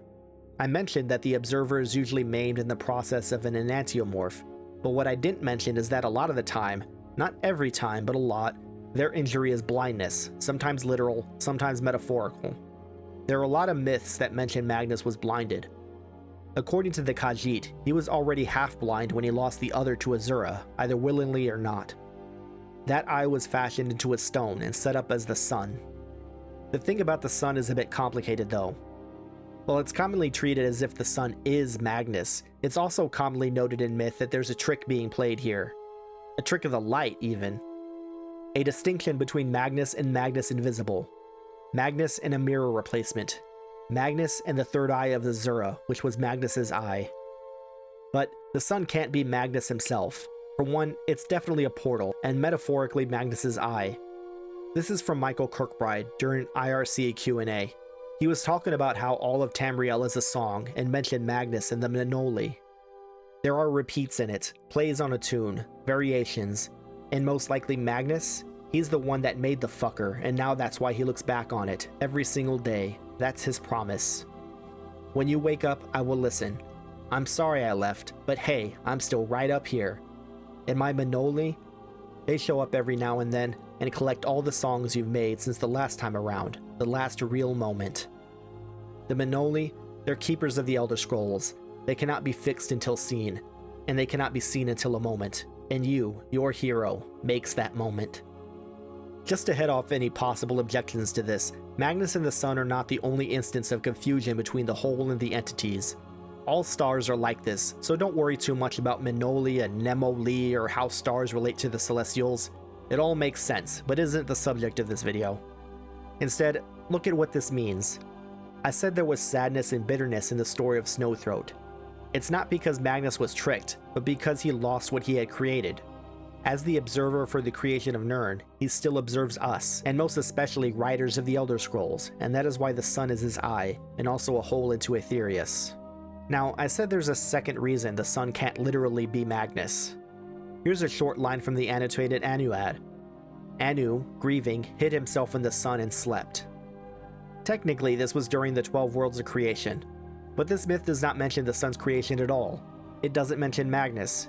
In fact, it says that, quote, the blood of Padme became the Daedra, the blood of Anu became the stars, the mingled blood of both became the Aedra. According to the French translation of the monomyth, this is an Ayleidish myth, not an Altmer one. But why am I mentioning Ayleids again in the Falmer section? Because this is a Falmer statue of Ariel, not Magnus, and this is an Altmer statue of Ariel, and here's a Falmer shrine to Ariel in Skyrim. And this is what Serena says about the Falmer statue. This is a statue of Ariel, but it's using the older signs of his power. This temple must be ancient.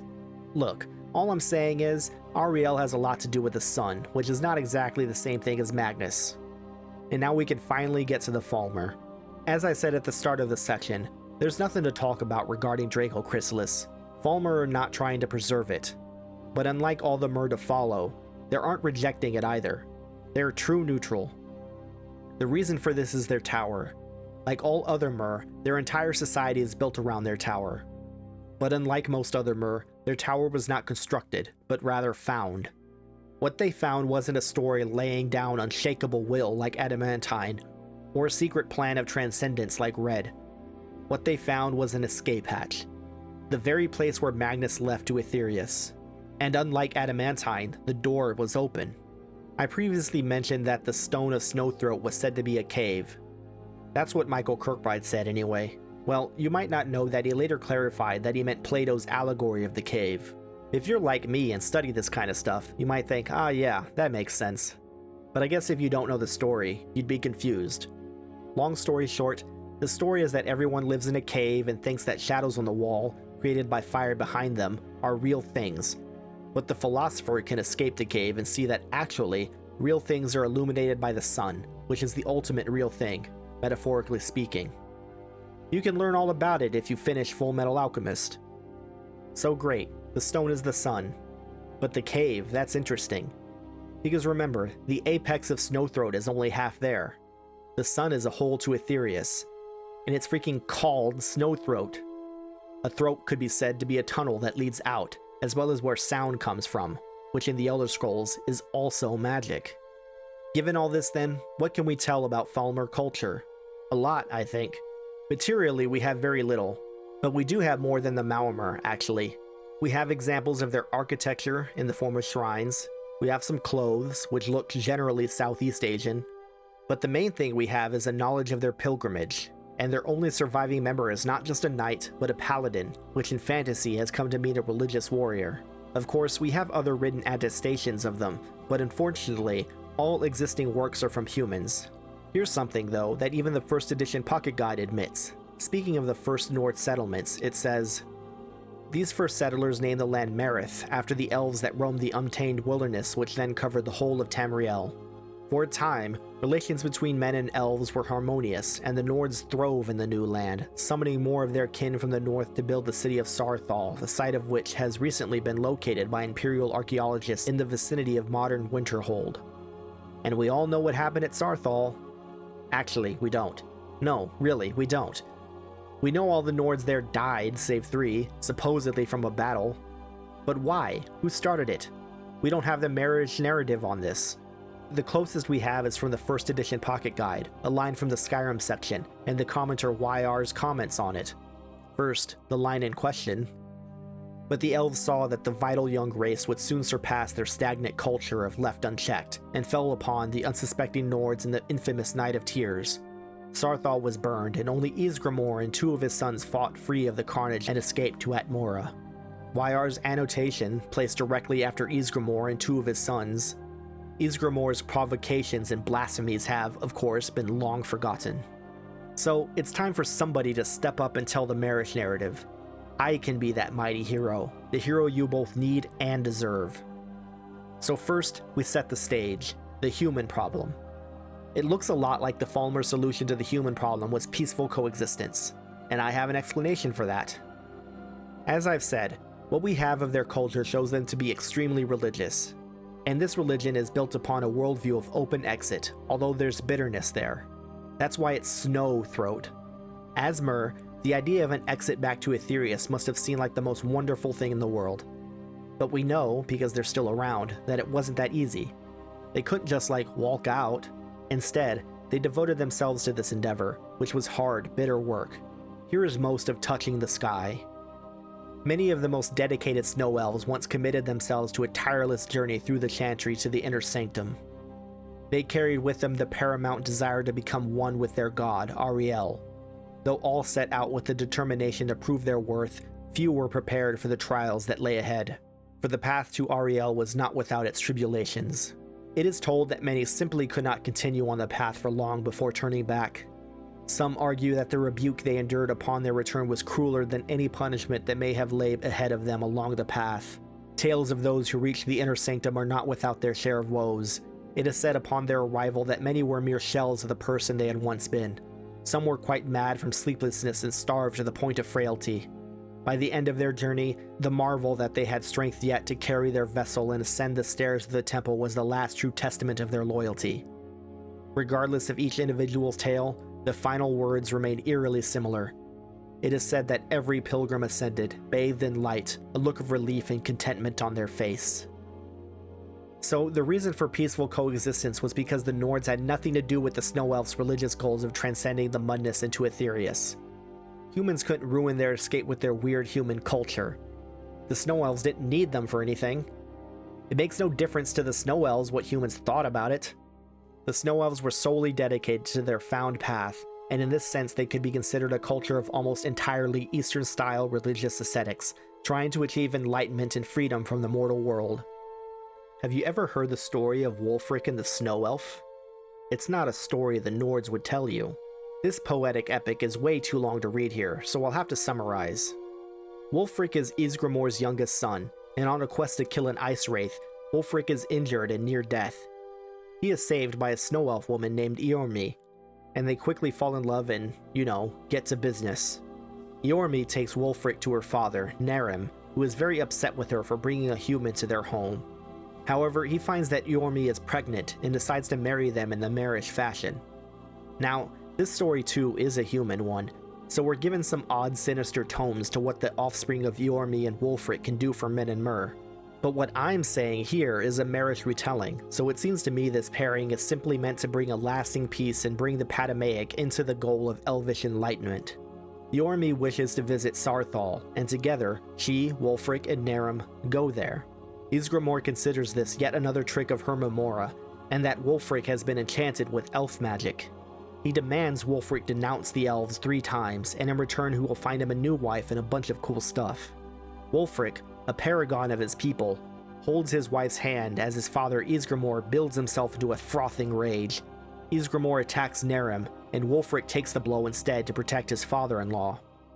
Ysgramor Kinslayer wails and cries as Saarthal is destroyed, and Kyne, the vile evil god of man, then curses Wulfric's and Eormi's soul to be forever separated, this curse only lifting if they manage to find each other again. That is, they will be reincarnated in such a way that they won't be able to find each other easily. I think this story is pretty easy to understand from a marriage perspective. Humans, especially Nords, are evil and can't possibly have their sons marry an elf who saved their son's life. His children would be elves after all, and we all know Hermamora's tricks.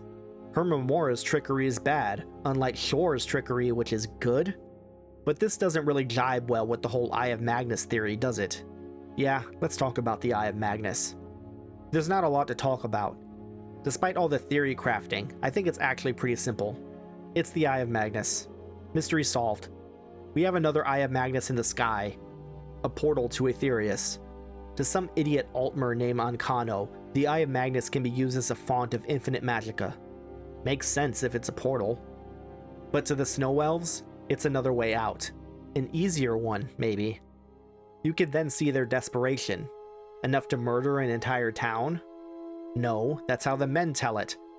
Not just men, but specifically Ysgramor, Kinslayer, and 2 of his surviving sons. I'm telling a Marish version of this, so let's continue with that. Ysgramor Kinslayer hated Mer. He killed his own son rather than have Marish grandchildren. And so if some elves show up, having heard about another Eye of Magnus, there's no way he would allow them to see it, let alone use it. Indeed, the Eye of Magnus is clearly a powerful artifact. Perhaps he tried to use it himself.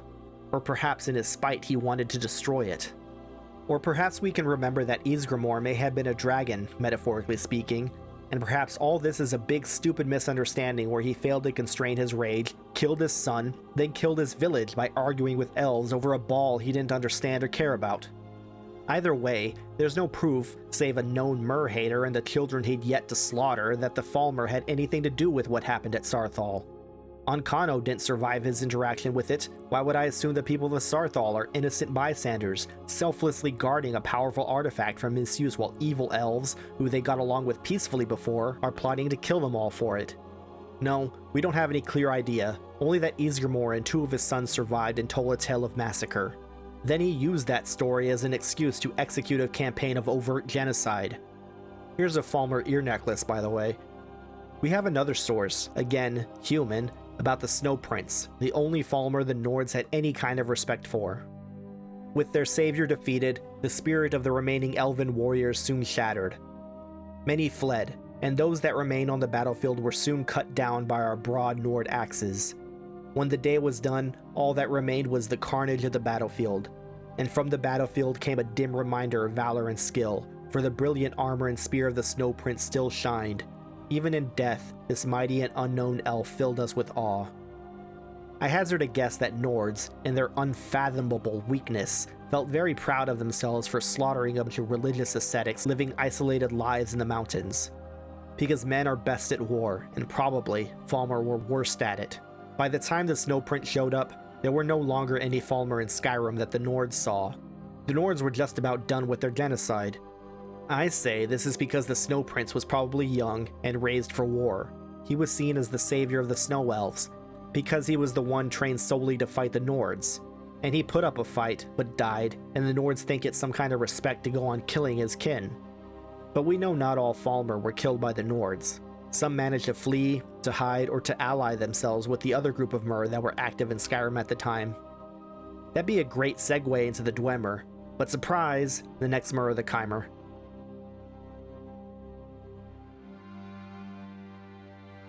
The Chimer were the first and easiest to understand of the Patamaic Mer. Put simply, the Chimer were Altmer who left Somerset following the prophet Valoth. You might think that the Chimer and Dunmer are basically the same, but rest assured, they're quite different. With that said, this is from the fall of Trinamac and gives us most of what we need to know to start. During the Merithic era, a cult of Aldmeri dissidents abandoned the commonly accepted worship of Somerset Isle and began following a young prophet, Valoth.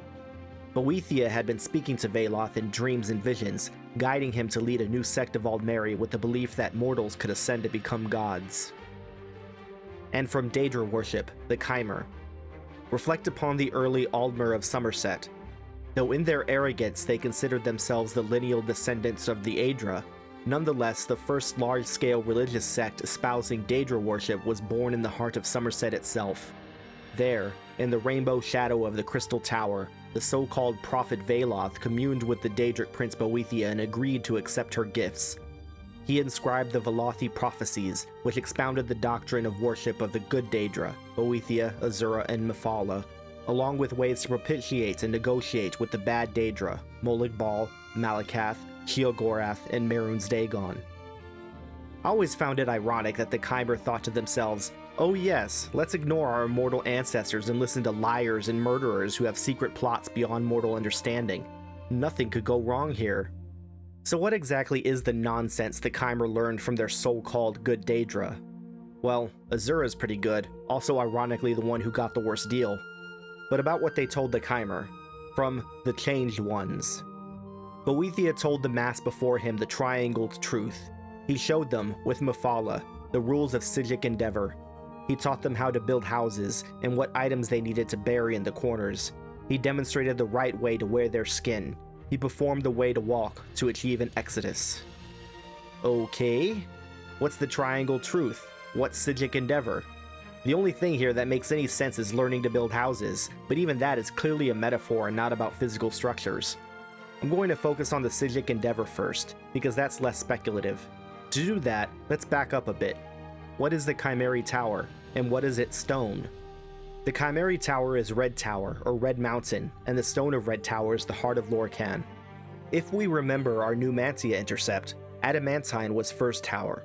The second tower, directly extended from the first, was Red Mountain.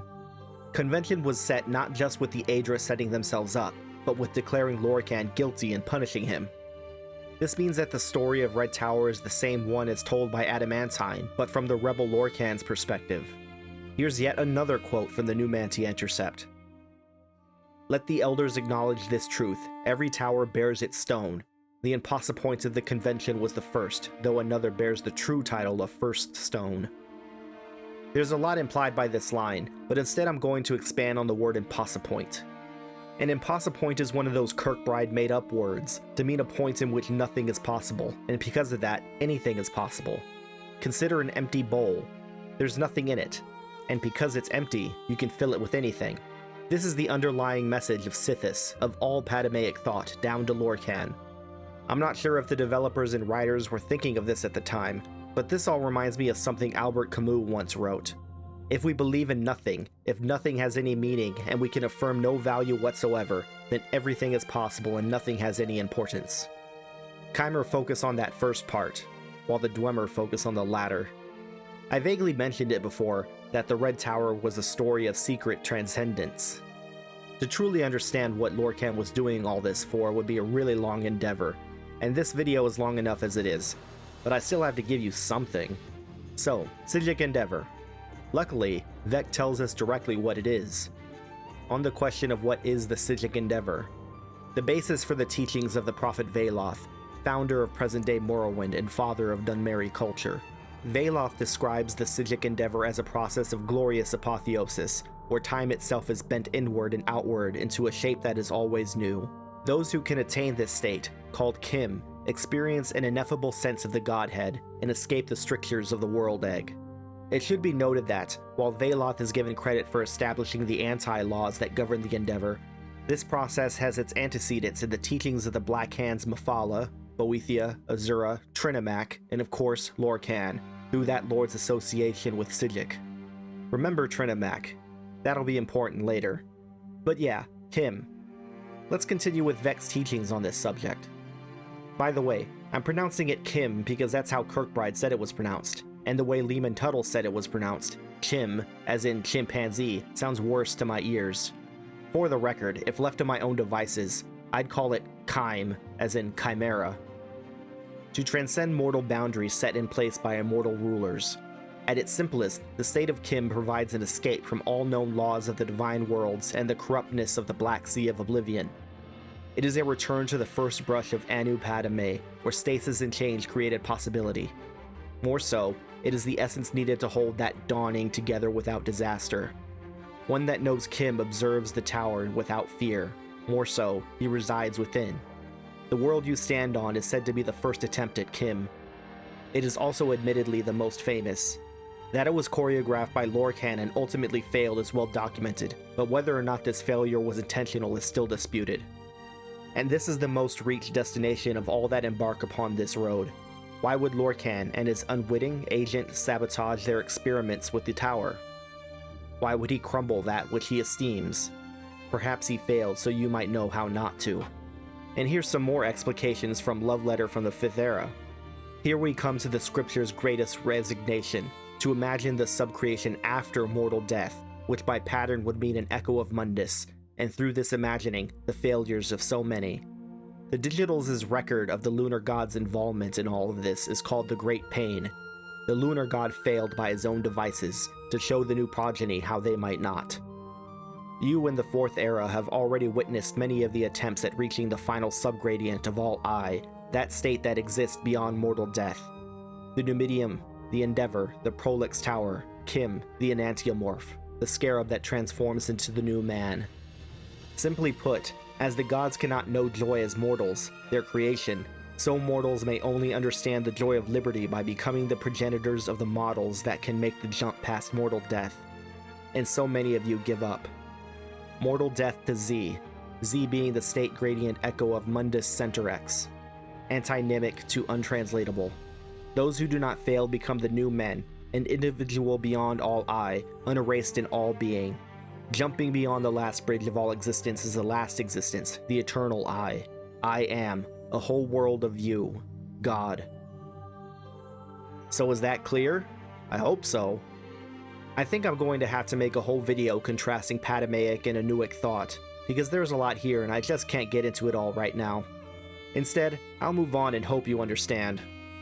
From here, I'm going to explore the triangled truth. To phrase it in a banal way, the triangled truth is the truth of the number 3. From the scripture of the numbers.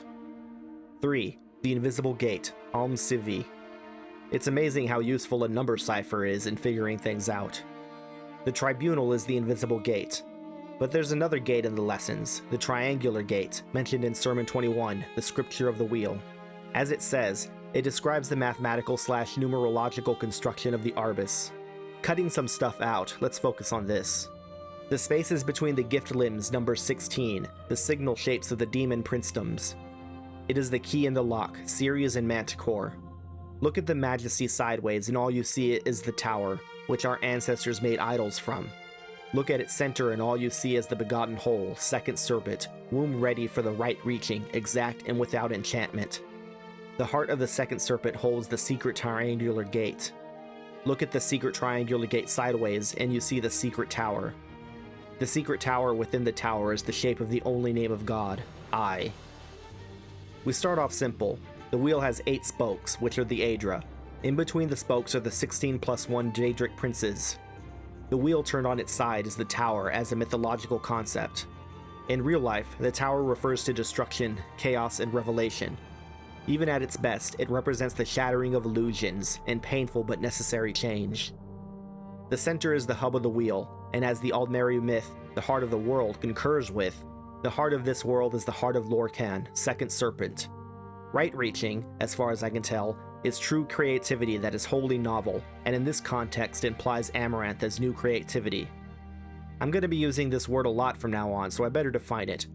I covered it in my Hist video somewhat, but hey, this is this video, not that one. Simply put, Amaranth is to achieve a new dream, external to the one the Elder Scrolls is currently set in. There's a whole lot more to it, but just so long as we're on the same page. So finally, we get to the secret triangular gate. The heart of Lorcan holds this secret triangular gate. And then blah blah blah, everybody is God or whatever. Before I continue, let's look at an IRC Q&A with Michael Kirkbride, the question and then the answer. Is the triangular gate shaped thusly because of Almsivi or because of a different but likely related triune of forces? The latter, which begs the question, who in the triune is Anu? Ignoring the supposed begged question, focus on the confirmation that what we're looking at is a triune-shaped template. The triangled truth is the gateway to the secret tower. At least 3 obvious triunes are exemplified by both the Tribunal and the 3 good Daedra. That is, the triune of warrior, mage, thief, earth, sea, and sky, and mother, father, child. Almalexia is the warrior, as was Boethia. Almalexia is then not just mother, but representative of Mother Earth. Again, we have to be clever about things, because in TES, Nirn is the arena. It is a place for fighting, for pain and struggle, the crucible through which you are to become stronger. The triangle truth is self-mastery and true self-knowledge, the gate through which you must pass to achieve Amaranth, the true understanding of what it means for you to have God within you and what you should do about it. There's a lot of real-world stuff I could bring up about all this. It's all very hermetic and also Jungian and Hegelian. It's all one is all is one, as above, so below, unity of opposites, squaring the circle, thesis, antithesis, and synthesis, Father, Son, and Holy Ghost, etc., etc., whatever. Instead of trying to explain all that, just trust me, this is all some hermetic, Gnostic, Jungian, Thelemic gobbledygook for some self-actualization and the realization that we all house a divine spark we need to reach divinity through a process of constant struggle and self-refinement. And it's all symbolized by a triangle. And this is so great, it's not like in the context of the Elder Scrolls, where we're already divine. Well, anyway. Psijic Endeavor, check. Triangled Truth, check. Nexus Houses. This I covered in my previous Mehrunes Dagon video, so if you want even more discussion on the topic, I checked that out. To summarize, the Chimer were taught how to organize themselves in a way more effective to dealing with the realities of the world in terms of worship and belief. In a sense, they were taught how to collectively embody a worldview in itself. Now, Old Velothi culture is very different from modern Dunmeri culture, so you would want to look at the Chimeri Quay and the Ashlanders, contrasted to Altmeri culture, which has changed little, to get a sense of the important differences here. The biggest difference is exile and exodus. I'll focus on the exodus. Pretty simple, exodus is the departure of a large number of people. This could mean simply the Velothi Exodus, how to leave the ways of the Altmer behind. But it really means more like an intention of moving east towards the future on a path of struggle to reach the promised paradise and fulfillment of prophecy. The Velothi Exodus is meant to bring about Veloth's trials, and through those trials, the culmination of his prophecy. And what the end of that prophecy looks like is the fundamental difference between the Chimer and Dunmer. That being said, I just mentioned the Chimeri Quay, and they're a group you've probably never heard of due to their low status on the tiers of canon. Nevertheless, I am a lore-inclusive person, so they're useful to explain. To start with, let's look at the 2nd edition pocket guide, the chapter on Cathno Quay. Before that time, the Kingdom of Cathno Quay was an impressive egalitarian society of two quite divergent cultures. The tribal fishermen flotillas of the Chimeri Quay, a loosely organized coastal power of shore khans, and the untitled leaders of the men of Keptu Quay. It goes on to describe both cultures in an utterly confused and deliberately baffling way, which gives hardly any information about the Chimeri Quay other than that they exist and have some kind of ritualized trading and combat. Despite that, it's clear the Chimeri Quay are meant to be a group of Chimer who continue to be Chimer, who currently live in Cathno Quay. Cathno Quay is an archipelago that is somewhere between Akavir and Tamriel. If you think this is just one source to base this concept out of, there is another. Our beloved Numanti Intercept says this: just like the earliest Chimer who orphaned themselves from the Velothi Exodites, but remain Chimer today. Great. Still, that's not much. So for anything more descriptive, I must resort to the Utok mythos. If you've heard of it, you might say that it's clearly just pure fanfiction. I'm not going to argue the point here, and instead just note that if it's fanfiction, it's fanfiction written with advice by Kirkbride. Either way, we can glean some useful information out of it. We do not pity those who remained. They failed Veloth's trials, and toil in delusion that they are his truest followers, yet will never reach the final landing. They are not to be pitied, but reflected upon, for they are as much a part of the trial of death as Veloth's own, and we must learn not to fail as they did. We continued after the trial of death, but to think we have reached the end of our trials or to be just as delusional as them. We must continue eastward until the final landing. I'll reiterate, the East is the future.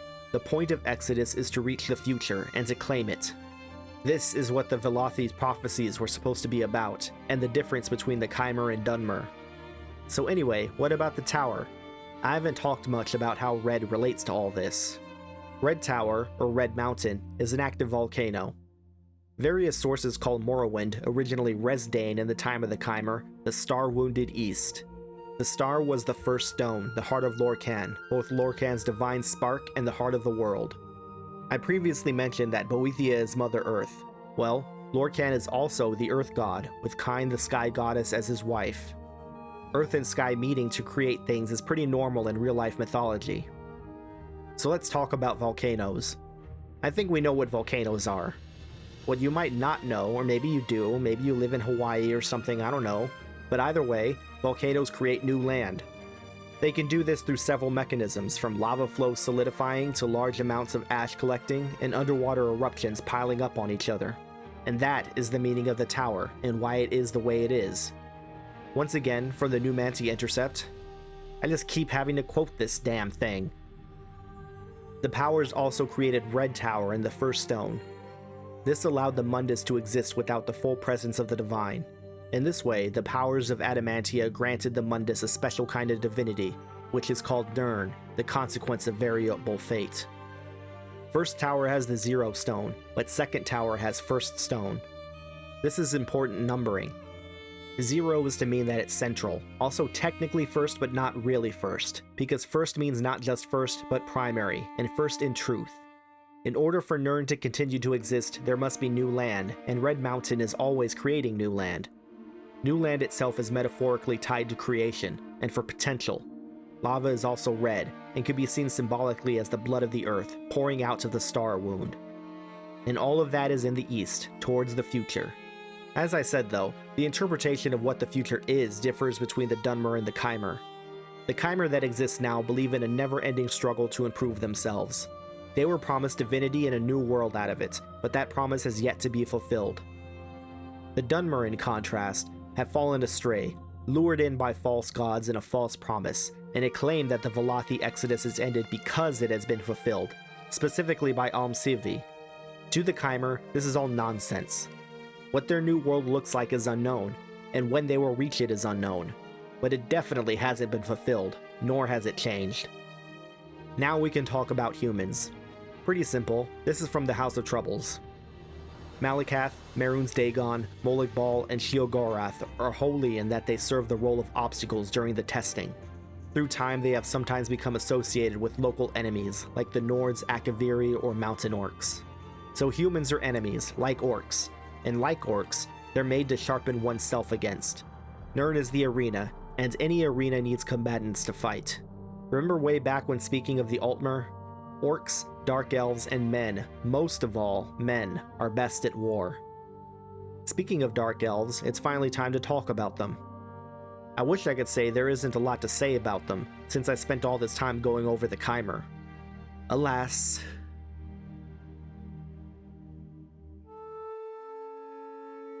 There's the easy banal answer of what separates the Dunmer from the Chimer. The Chimer follow the three good Daedra. The Dunmer are the ones who follow the Tribunal. This is true, but it's a gross oversimplification, especially given the Ashlander tribes. But hey, that's what I'm here for, right? To overcomplicate seemingly simple, well-known Elder Scrolls facts. Perhaps you've heard the three good Daedra being referred to as the anticipations of the Tribunal. This isn't a made-up word, not even this particular usage of it, and what it means is that the three good Daedra were both metaphysical precursors and preconfigurations of the Tribunal. To be clear, Boethia is the anticipation of Almalexia, Azura is the anticipation of Sotha-Sil, and Mephala is the anticipation of Vivek. This is from The Battle of Red Mountain and the Rise and Fall of the Tribunal by Vivek. But Sotha-Sil said to her, "The old gods are cruel and arbitrary, and distant from the hopes and fears of Mer. Your age is past. We are the new gods, born of the flesh, and wise and caring of the needs of our people. Spare us your threats and chiding, inconstant spirit. We are bold and fresh, and will not fear you." The Tribunal see themselves as improvements upon the previous models, something that fits the new time and place better, and the next fulfillment of what the three good Daedra were. Sermon 18 explains this kind of replacement in more detail, and also foreshadows the future, of a time in which the Tribunal itself may be replaced, not due to an improvement upon the previous mythic roles, but rather because those roles themselves are supplanted by different ones as more important given the circumstances of the world, or because the people themselves value, perhaps incorrectly, a different role more. Can a member of the Invisible Gate become so archaic that its successor is not so much an improvement of the exact model, but rather a related model that is just needed more because of the currency of the world's condition? As the Mother, you do not have to worry, unless things in the future are so strange that even Set cannot understand. Neither does the Executioner or the Fool, but I am neither. These ideals are not going to change in nature, even though they may change in representation. But even in the West, the Rainmaker vanishes. No one needs him anymore. Can one oust the model not because the model is set according to an ideal, but because it is tied to ever-changing unconscious mortal agenda? Shut up, Vivek. Nobody cares. But Teak, what about their dark skin and red eyes, I hear you say? What about Azura's curse? Well, actually, there are two accounts for why the Dunmer changed skin and eye color. One is that Azura cursed them for the Tribunal's murder of Indoral Nerevar and/or the use of Kagranak's tools. The other is that Boethia told them to do it. Vivek himself writes down both reasons, again from the rise and fall of the Tribunal. And then, in that moment, all Chimer were changed into Dunmer, and our skins turned ashen and our eyes into fire.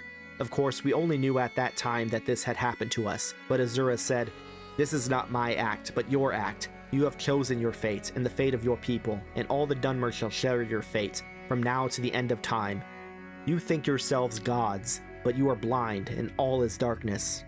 And Azura left us alone, in darkness, and we were all afraid, but we put on brave faces and went forth from Red Mountain to build the new world of our dreams.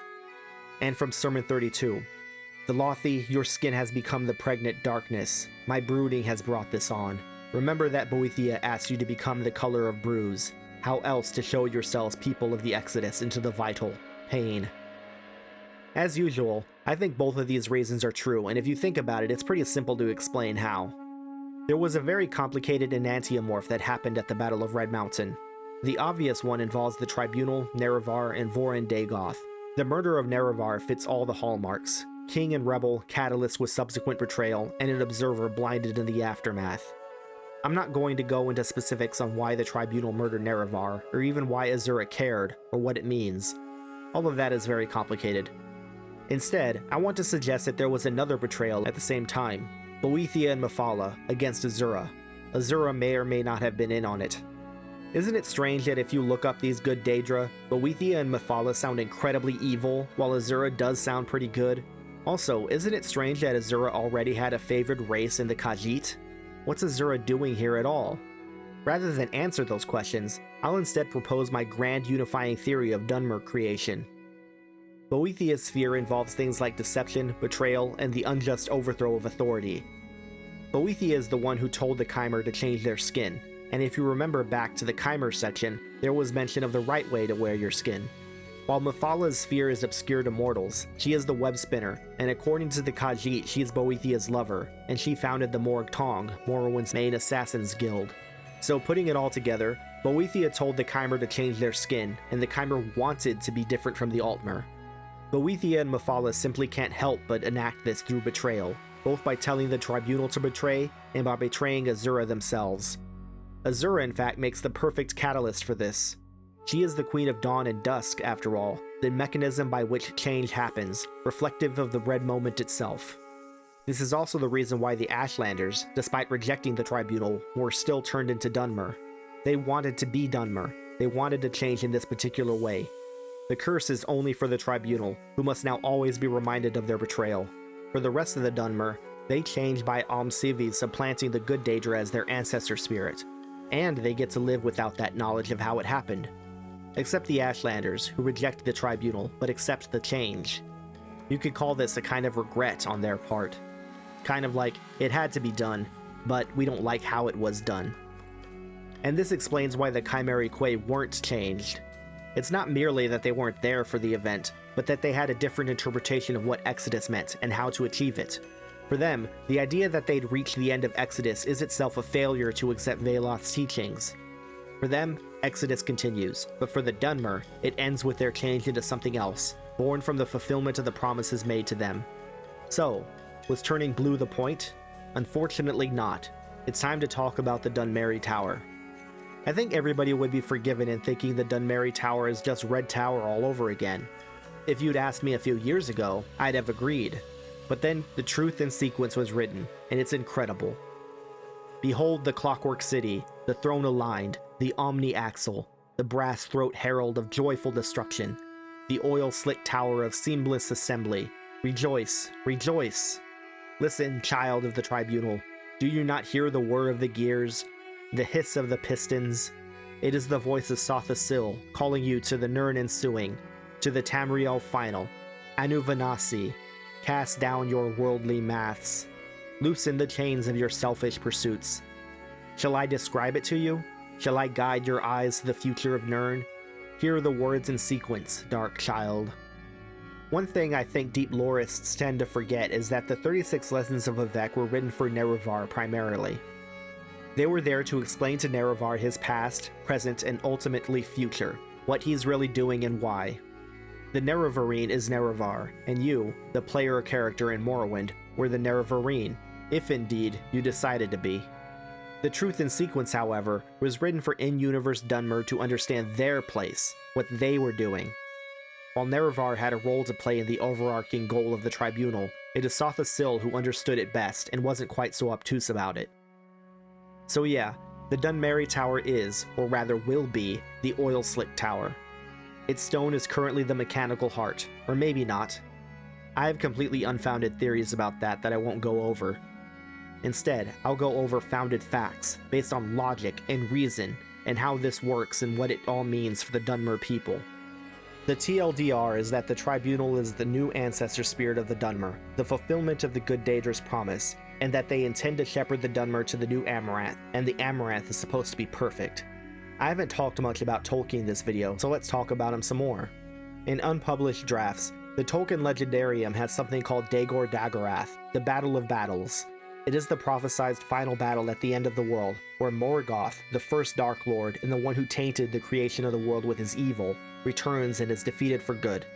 After the battle, the world will be reborn, fully healed in song, as it was always meant to be before Morgoth's corrupting music.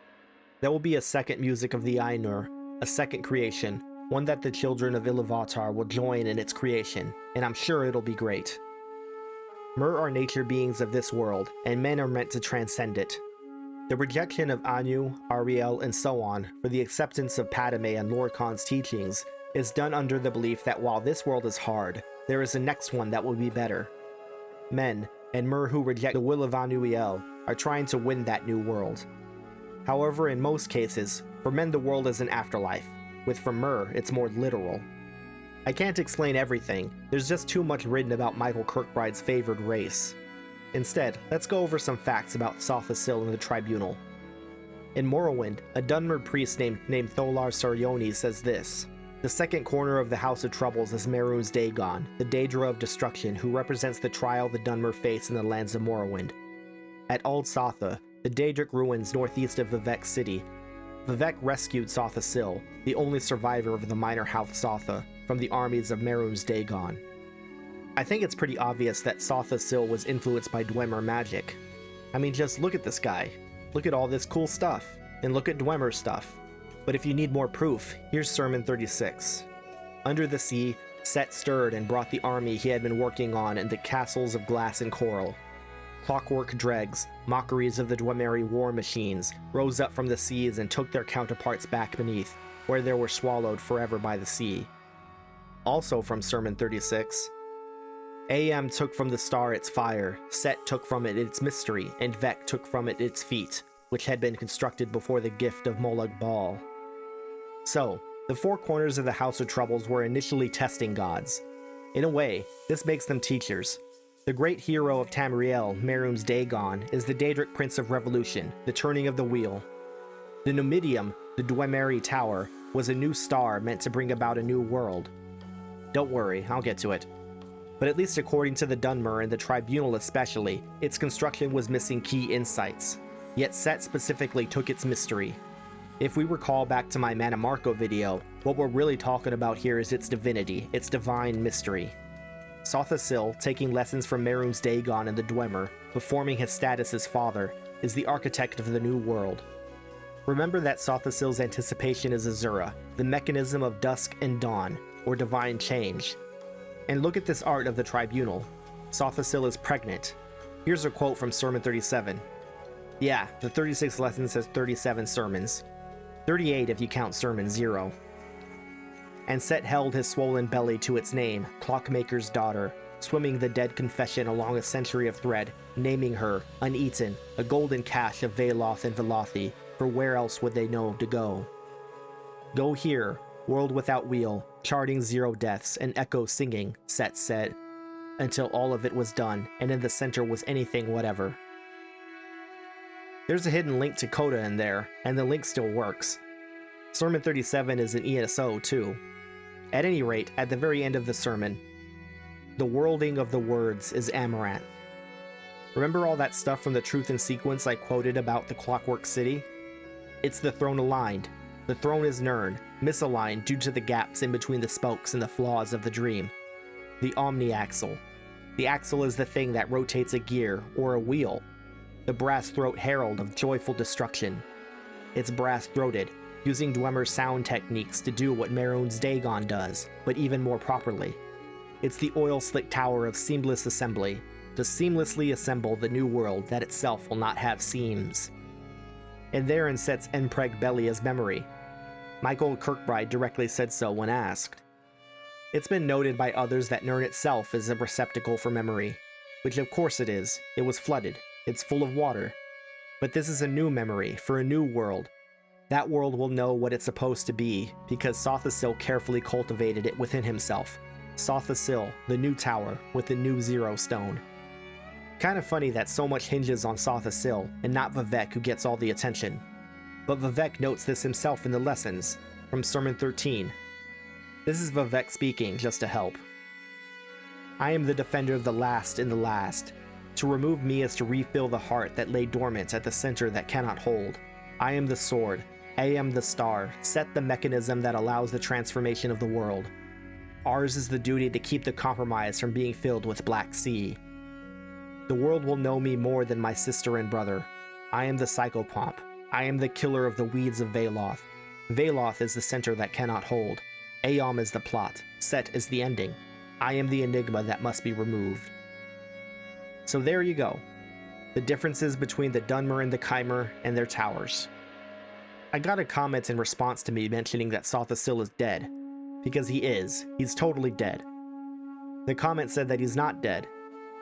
I read it and thought, nice try, commenter. Unfortunately, you're wrong. Sothasil is still dead, but I will concede that Almsivi is both alive and divine. Almsivi is the replacement ancestor spirit of the Dunmer. It's what made them Dunmer. Almsivi is the triune god of the 3-in-1, Almalexia, Sothasil, and Vivek, and even after the reclamations, they still believe in that ancestor because Almsivi was the fulfillment of their exodus, and was required for their change. Only in that sense is Sothasil still alive. I only brought that up because I thought it made a good summary. So what about their relationship to humans? For all that talk, there's no major difference between how the Dunmer and the Chimer handle humans, other than that the Tribunal exists to help them ease the transition for Dunmer. When the Nords invade, the Tribunal is there to defeat them. When some evil loser like Tiber Septim comes to conquer, the Tribunal make a deal and get concessions. I would be remiss not to say something about the Dunmer post-Tribunal though. Sothasil and Almalexia are dead. So much for their divinity as flesh and blood individuals. Vivek, however, is not. The general idea here is that the Dunmer had grown too comfortable and complacent with the Tribunal, so the Red Year was allowed to happen out of love by Vivek. The Dunmer mostly returned to Daedra worship, but Sothasil's memories still lurk in the background, Vivek ready to get married to Nerevar and give birth to a cat.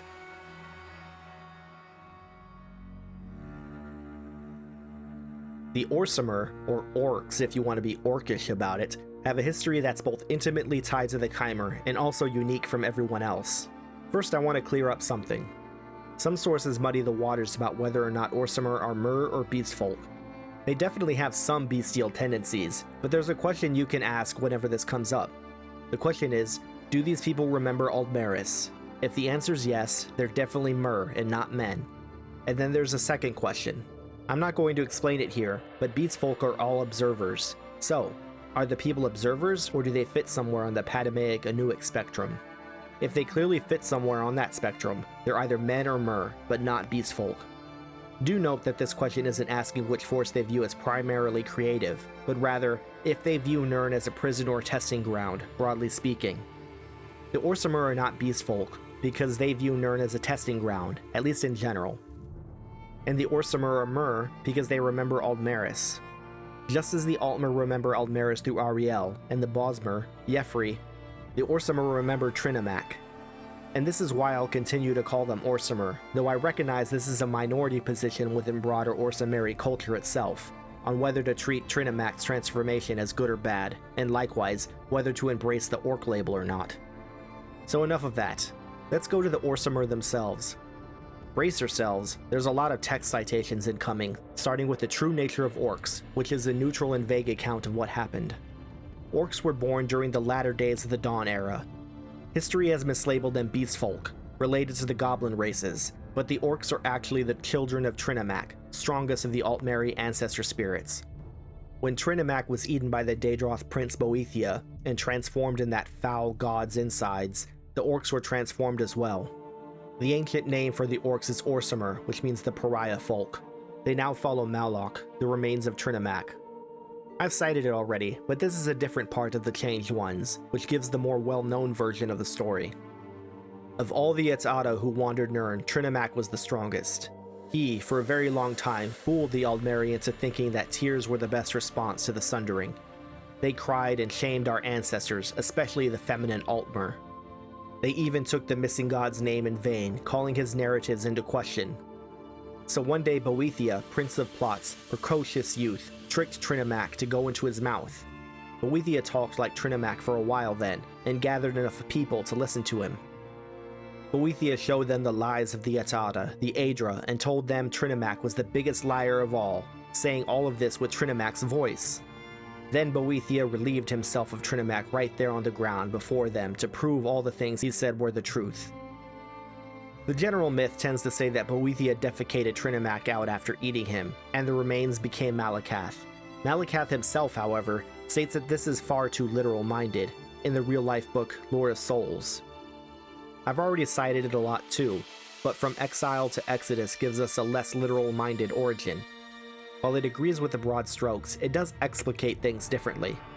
Perhaps because it's a Dunmeri myth. This demon seeks to ensnare you, Boethia continued. With curses he has shrouded your senses, making it so that when you look upon him you see only me. But I stand before you now, I who brought the Orichalk. I who showed you the way to hold your blades. I who taught you the benefits of war, whether lost or won.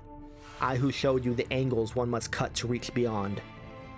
Boethia then formed a sign with her hands in the shape of a triangle that could only be true. And she strode forward in a manner that revealed the way to walk to achieve an exodus. And all in attendance felt the curse lifted from their eyes.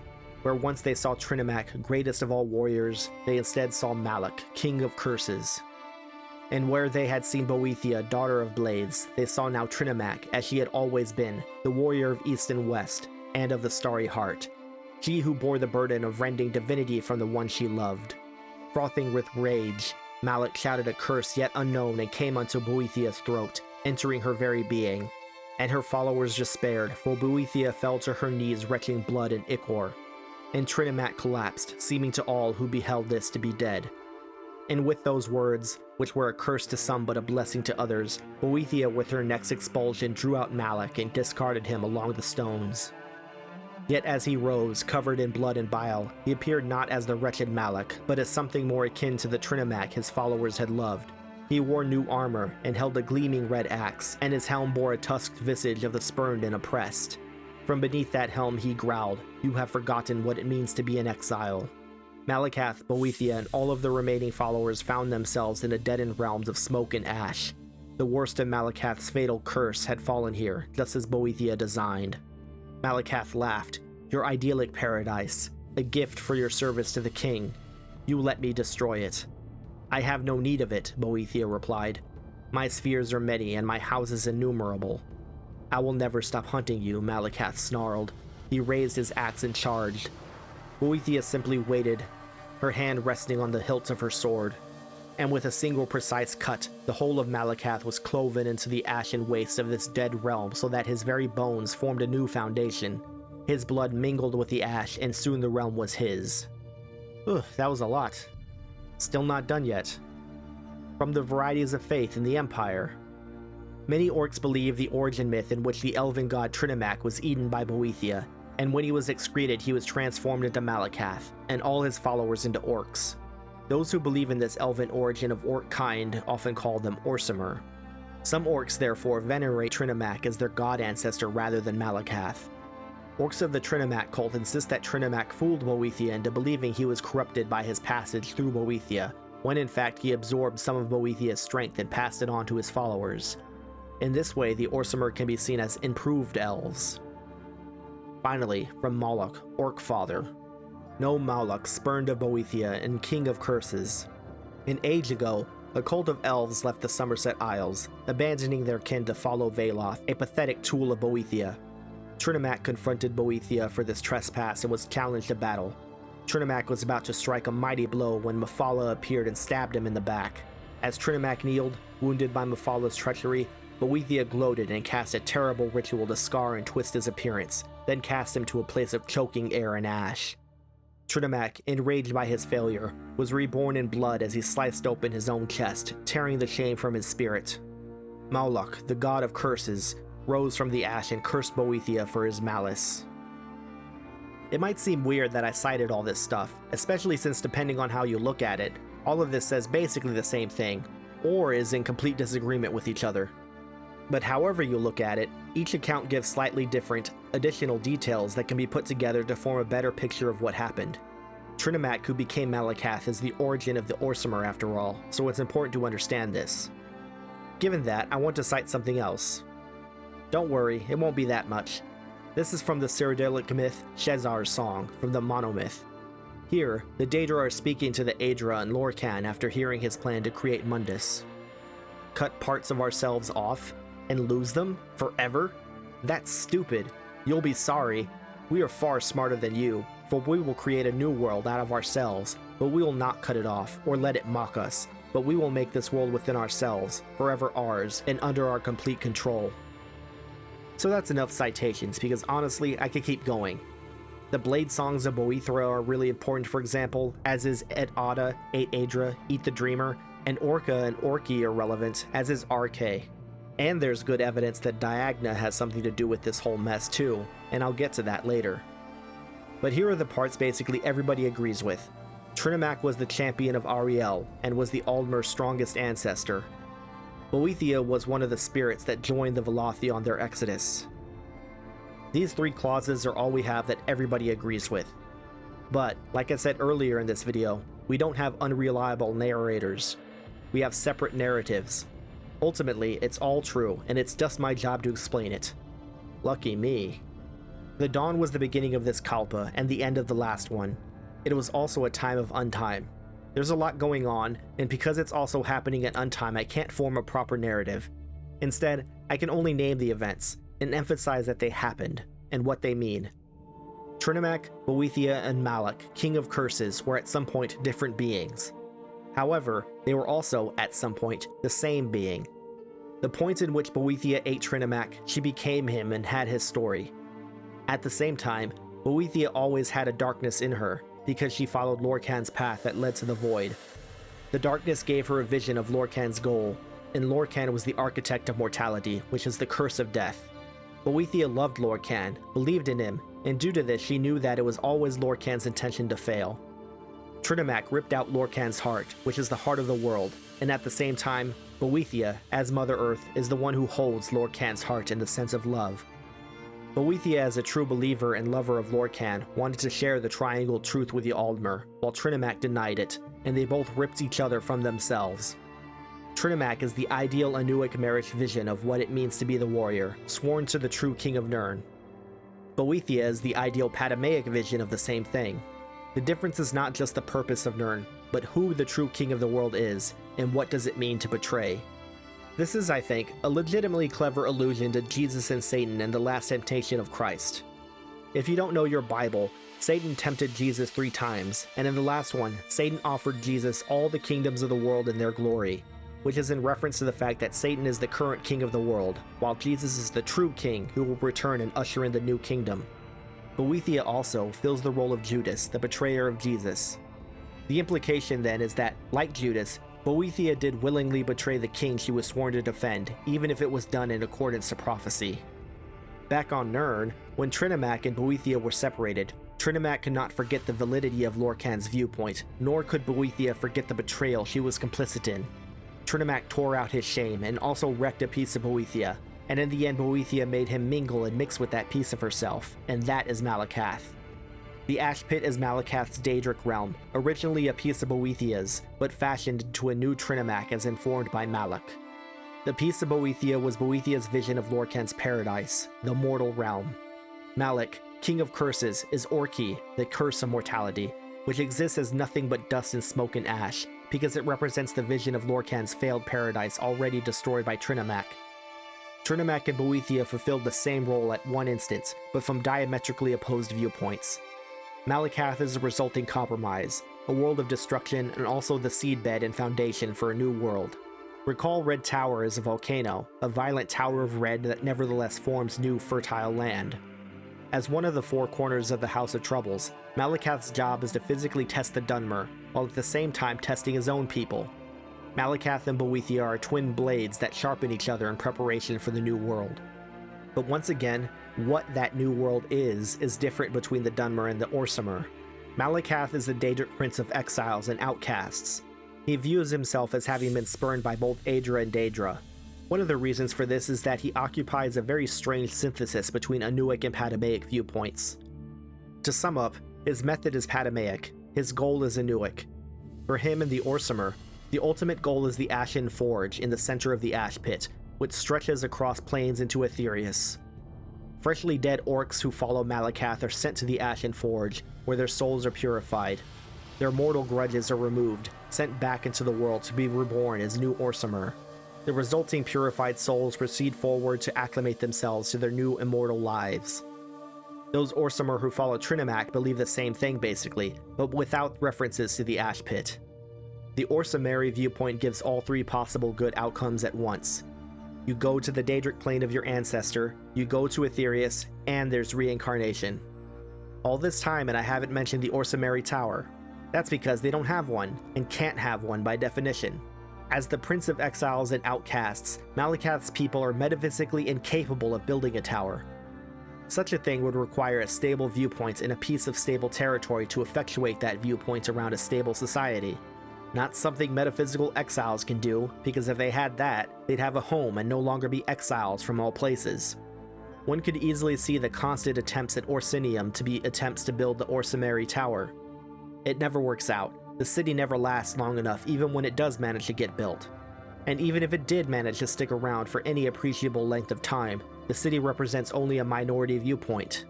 For most orcs, exile is their nature, even from each other. Because of this, there are native orc tribes all over Tamriel with their own distinct cultures, and depending on when and where you're talking about, Orsimer can be found in the cities of other cultures as well. Their solution to the man problem is like their worldview, varied and inconsistent.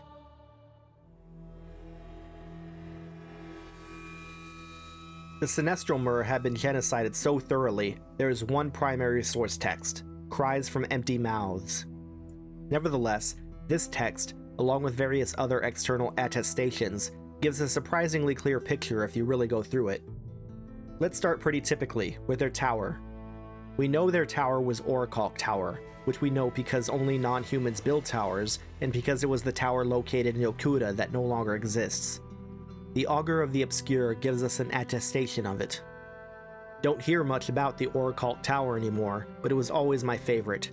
I love ugly, sunken, long-forgotten things. Those last two are basically the same thing. So we at least know the tower was ugly, but not much else from that statement. There's a ton of archaeological commentary from ESO Antiquities. On Singer Steel Clasp, Ugron Groth the Mog says, "This metal looks like an alloy, 9 parts steel and 1 part orichalcum. Redguards call it Singer Steel. According to the myths, the Yokudans used orichalc to drive the elves out. Maybe the left-handers got their hands on a bit of orichalcum as well." And Amalian says, "There's a story about the Hunding Gong.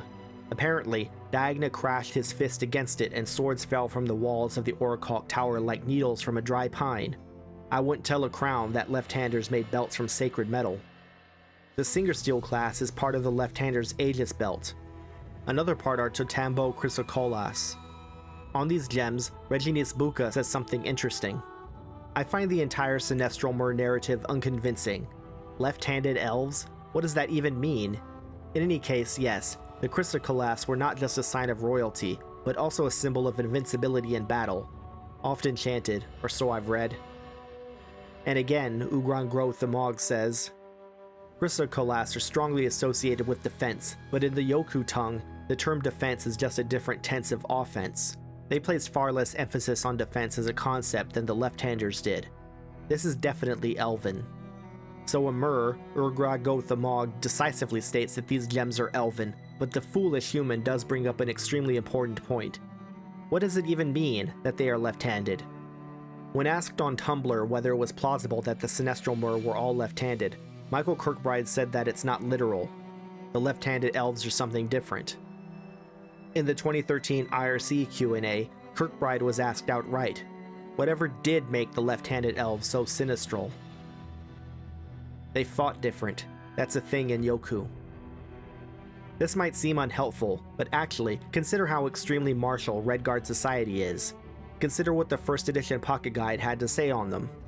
In demeanor, they are haughty and easily provoked, and, to the last, obsessed with personal honor.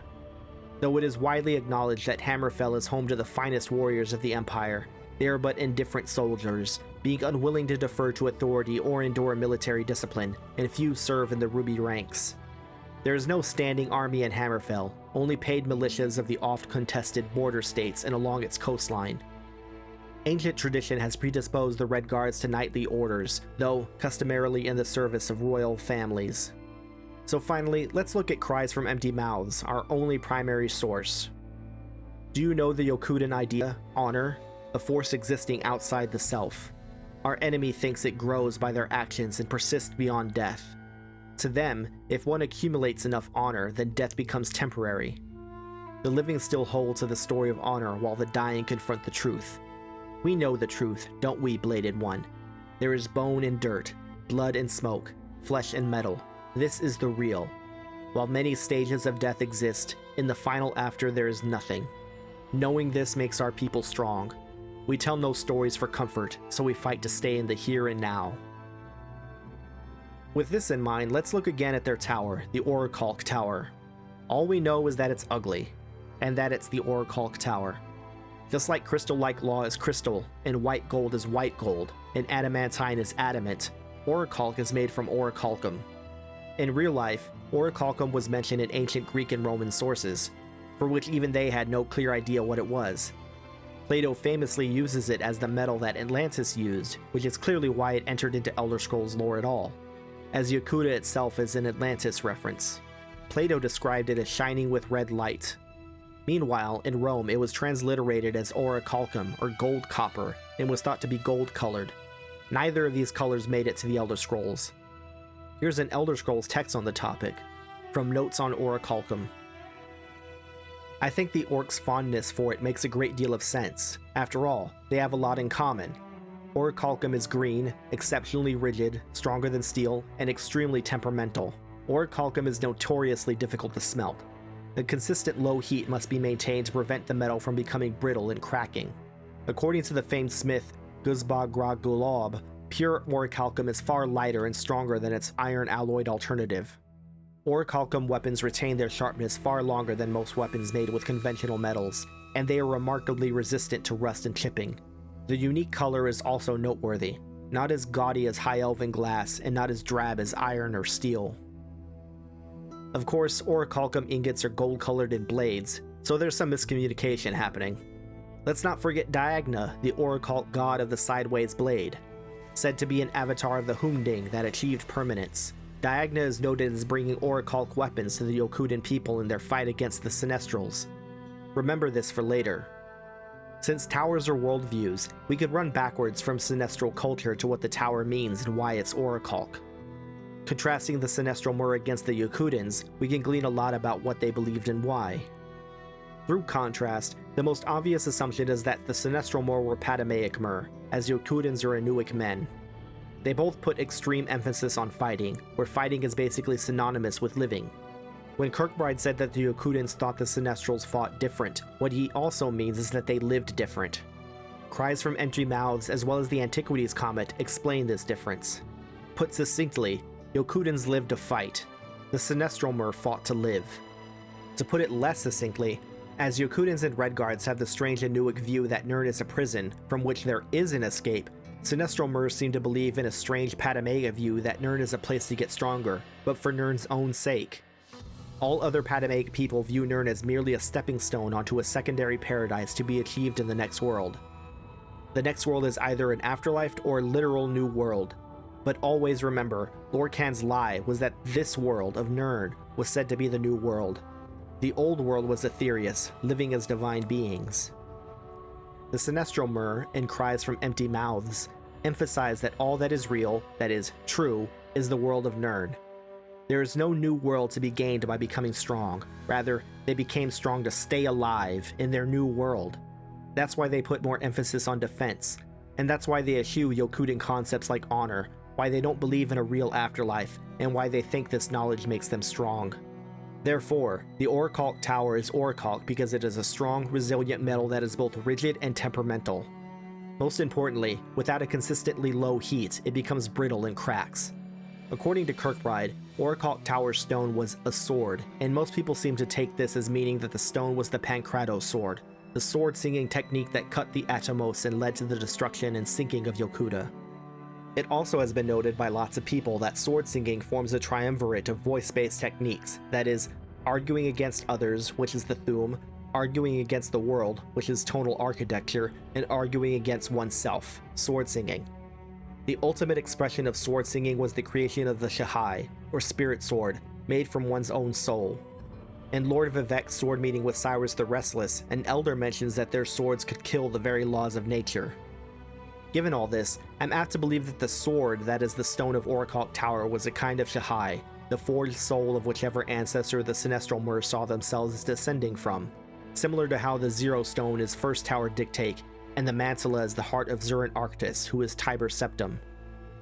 All towers tell their stories through their stones, and having a sword as your stone is telling a story of war and fighting, which fits. What also fits is the necessity for fighting, a low-level heat at all times being necessary to the upkeep of the worldview from becoming brittle and cracking. Too little and nothing happens, too much and you have the continent shattered and sunken. So now I want to talk a bit about Diagna, and Trinamech and Boethia again.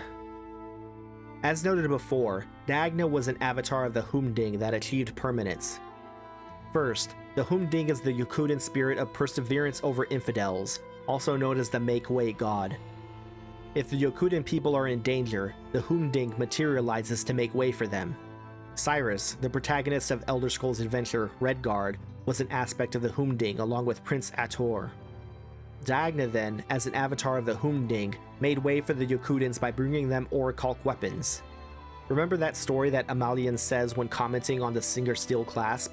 Diagna caused Orichalc Tower to spawn swords through striking the Humding gong. This is speculation, but I'm pretty confident in what I'm about to say.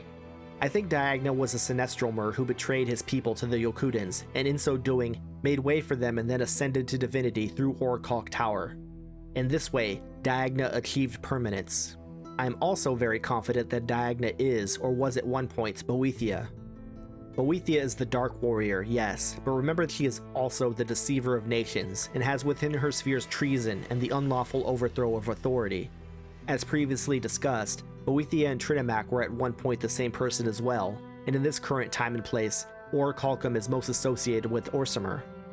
Due to all this, it should be deliberately unknown whether the original Diagna was male or female, Sinestral Mer or Yokudan, or deliberate or unwitting in the betrayal. For however the current Yokudans treat their sacred metals, it's kind of unbelievable to think that Orichalc Tower and Orichalc weapons were made of something the Sinestral Mer had no knowledge of. The narratives we do have give the opposite impression. These secrets were known to the Sinestral Mer, and were given to the Yokudans, and following this, the Sinestral Mer's empire was destroyed. Then through civil war happening almost right after, almost all the land was sunken, and the Yokudans had to flee into the future. Completely typical of men who destroy everything they touch. I will briefly mention Vivek's mention of taking a Yokudan king for a wife and making another race of monsters that destroyed the West. From Vivek's sword meeting with Cyrus the Restless, this probably doesn't mean what it seems like, and I'd interpret it more as Vivek's presence caused the native people to become scared and weak, which in turn caused destruction of the West through moral failure. Now, to the man problem. Obviously, the point was constant fighting. The loading screen for Nalatsa Ruins in ESO says that the Yokudans had fought the Sinestral Mer for 1,000 years prior to their arrival to Hammerfell. This may or may not be a figure of speech. Either way, given what I've said of Sinestral culture and their tower, it's very likely this constant warfare was intentional and necessary to maintain Oraclock Tower. Its destruction was brought about by final victory, and thus an end to hostilities. If this is true though, it'd mean the Sinestral Mer were the only Mer who endlessly fought throughout their entire continent. That's the managed standard. Even the Dunmer and the Orsimer, who are good at war, usually don't fight massive wars of conquest like humans do, and would be content to live in peace if allowed it. Well, maybe not the Orsimer because they're weird. I guess this means that the Sinestral Mer were weird too, but it also means it was never the Sinestrals' intentions to genocide the Yokudans, only fight them forever. Whereas the Yokudans didn't just genocide the Sinestrals, they slaughtered every Mer they found when initially reaching Hammerfell. The last thing I want to discuss here is how any of this makes sense on the timeline. Even the stuff regarding Boethia and Trinimac is generally regarded to have happened in the Merethic era, not the Dawn, and the Yokudans reach Hammerfell in the first, whereas my little story here only makes sense if the main event happened in the Dawn. First, the breaking of the timeline into distinct eras is a man-made myth, literally. Mer, who in their ideal forms are eternal and unaging and live in societies that don't change, have no need to mark the passage of time in such a way. You can look at the text Before the Ages of Man, in which it's explicitly stated that the Dawn era and the Merethic era are just considered to be the times before men showed up, and to which the exact dates were concocted by Nord scholars. I remember somewhere I got a comment asking if I believe the Merethic era isn't real, or something to that effect. In fact, I do, for the most part. These eras are historiographical constructions, which happens in real life all the time, and historians argue about them all the time. For example, the Spring and Autumn period in Chinese history is called that because they're described in the Spring and Autumn Annals. The 100 Years' War is actually a long series of general conflicts between England and France that lasted 116 years, not a continuous 100-year war. And don't even get me started on when the Roman Empire fell, because it was 1453. To that end, early Merethic era events likely bleed into the Dawn era. The Dawn era at least has a defined endpoint, the construction of Adamantine Tower. But given how Veloth was present during the Middle Dawn, Daedric princes and Marish ancestors were walking Nirn, and statements about what Aldmeris is and how it was sundered, clearly these events happened during the dawn time of Untime, and humans are just putting them into a fabricated Merethic era because they are referencing the Altmeri idealized past for what happened before their creation by the gods. Second, Yokuda is in the past. Its temporal reference frame lags behind the Tamrielic one, which means it's possible that the wars between the Sinestral Mer and the Yokudans were during a time-shifted dawn. Their arrival into the present field of Adamantine might itself be the point in which their own dawn time ended. It's hard to talk about time at all in the Dawn, but think about what I'm saying here less in terms of time and more about temporal color shifting. The viewpoint Yokuda experienced events within the Dawn time is significantly occluded because they were viewing a possible future, and metaphorically blue-shifted because they were lagging behind. That's why the Yokudan pantheon doesn't map on neatly onto Tamrielic pantheons, as the Tamrielic pantheons map to each other, and why both the Sinestral Mer and Yokudans have relatively strange interpretations of their respective viewpoints.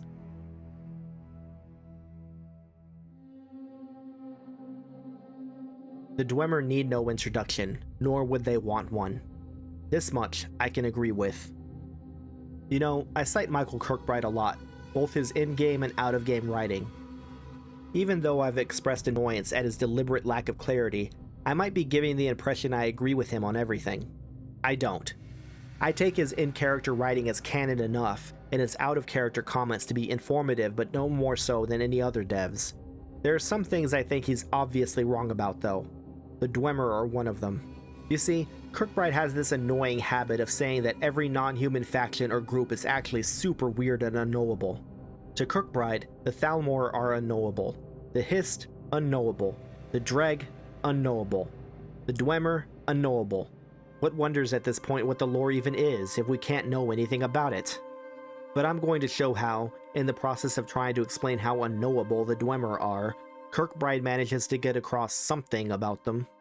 In talking about monotheism in Tamriel, he says, "The Dwemer are special in their views, If one could misinterpret the name of their religion, they were said to be pious. One might name it Negolithic Refusitronic World Naval Gazenism. Here's a direct continuation of the quote I used in the Man-Mer Schism video regarding elves as another. This follows from the line about how in The Lord of the Rings, the elven aspect of another is immortality.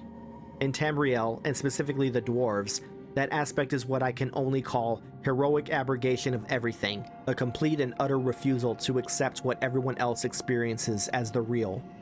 That's why the Dwemer are the weirdest race in Tamriel, and frankly, also the scariest.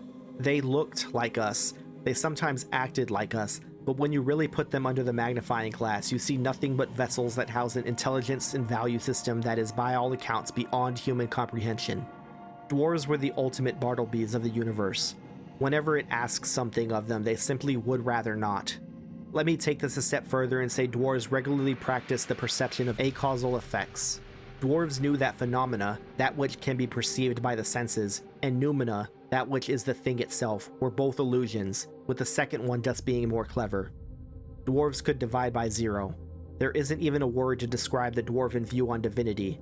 They were atheists on a world where gods exist. Speaking of on-Dwemer religion, reducing the Dwemeri belief system to techno-fetish or atheism is missing the point by a kalpa. Then why did you say it before? Hell, even calling them nihilists would be wrong. That said, reducing them to endless wrongs is perfectly right, but they would have no doubt called that assertion wrong too. These quotes have been in chronological order, and it's about here that things start to get annoying. Dwemeri view on things. Transcendence. What? Mathematics. What? Love. What? Success/fail. What? Concept of paths. What? The Dwemer are a very bad starting point to talk about anything, really, outside of their fat leftover loots. Bartleby, man, with an extra dose of Bartleby. Here are Kirkbride's replies in a thread about what could be done if the Dwemer came back. I'm cutting out the original claims, focusing only on Kirkbride's replies. How can you talk to people that don't know how to talk? How can you learn about aliens that refuse the idea of culture? The Dwemer would like the word whatnot so much that they would be all what they talked about until not you destroyed your what hard drive, not what saved game, not and your ability to interface with the net. Still think they're what cool not? Yeah, so okay.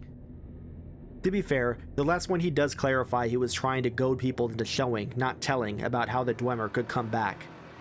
And as I said, this all does give us a good picture of the underlying principles of Dwemeri culture. Because the Dwemer did have a culture. They did know how to talk. Nerevar was friends with Dumak. The Dwemer were able to get into relationships and have children. They disagreed with each other. They schismed. They had nursery rhymes, and Kirkbride even wrote one. Here's a Dwemeri plate and a Dwemeri coin. We call this material culture. And what's with the Bartleby reference? Who even knows what that is? For those of you who don't know, which is everyone, Bartleby is a reference to a book by Herman Melville, you know, the whale guy. That's at least a reference everyone would get. The story features a scrivener, which we would now call a copyist, and he does his work for a while until he decides he would prefer not to. He refuses to elaborate on why, and also refuses to leave the work building, and is so annoying that the law firm who hired him decides to relocate, and Bartleby is arrested and imprisoned where he dies of starvation because he'd prefer not to eat. I can see the relation, but the Dwemer were, you know, significantly more active and participatory than Bartleby. They ate food. So, sorry, the Dwemer said things and they were understandable. So with that out of the way, let's understand them. The Tower of the Dwemer is walk brass, also known as the Numidium, or the Brass Tower, or a bunch of other things. Its stone is the Mantilla, heart of the Underking and crux of transcendence, created by Tiber Septim and Zurin Arctus. This is again from Skeleton Man's interview with Soule, the Marukati guy from the Man-Mer Schism video. Same question too. The Enantiomorph was the second to see the brass god, but a Dwemer was the first. The first to see him was the shop former, Kagranak of Vardenfell, the wisest of the tonal architects. Do not think as others do that Kagranak created the Anumidium for petty motivations, such as a refutation of the gods. Kagranak was devoted to his people, and the dwarves, despite what you may have read, were a pious lot. He would not have sacrificed so many of their golden souls to create Anumidium's metal body if it were all in the name of grand theater. Kagranak had even built the tools needed to construct a mantilla, the crux of transcendence. Walkbrass was created in the First Era, but also was contemporaneous with the other towers, and was intended to be, and was, contemporaneous with Adamantine, also known as Tower Zero. Here's a quote from the Numantia Intercept, but this time it's not New Hata we're hearing from, but some member of the Elder Council named Nageto. Good New Hata, surely you confuse your terms. Though the Tower of which you speak may have given place to a first stone in terms of order of creation, it is the later Zero Stone that is foremost in the preeminence of the construction, which you thus name first. But the first should be known Zero, since it is the center point, is it not? Or were the incalculable Dwemer correct in their childlike assertion of a type of Zero yet to be discovered? I mentioned a nursery rhyme that Kirkbride wrote. Its title is A Type of Zero Still to be Discovered. I'll quote it in full, mainly because it's some of my favorite piece of lore in the entire series. Wake up, Kundakar. It's a new day, traditional style, and thank you for breathing. Wake up, Suchiel. Get dressed. Reconsider your science. Here's an official daguerreotype. Good morning, I. Here's a side of the story you seldom suffer. Good morning, Arbus. You've got numbers to ignore. Look out, First Moon. Wearing those are dangerous in this industry, so try to enjoy. Look out, Second Moon. Not everything is inexplicable, and extortion is for skeptics. Nice day, Kundakar. We have your table ready. The divinities are already waiting.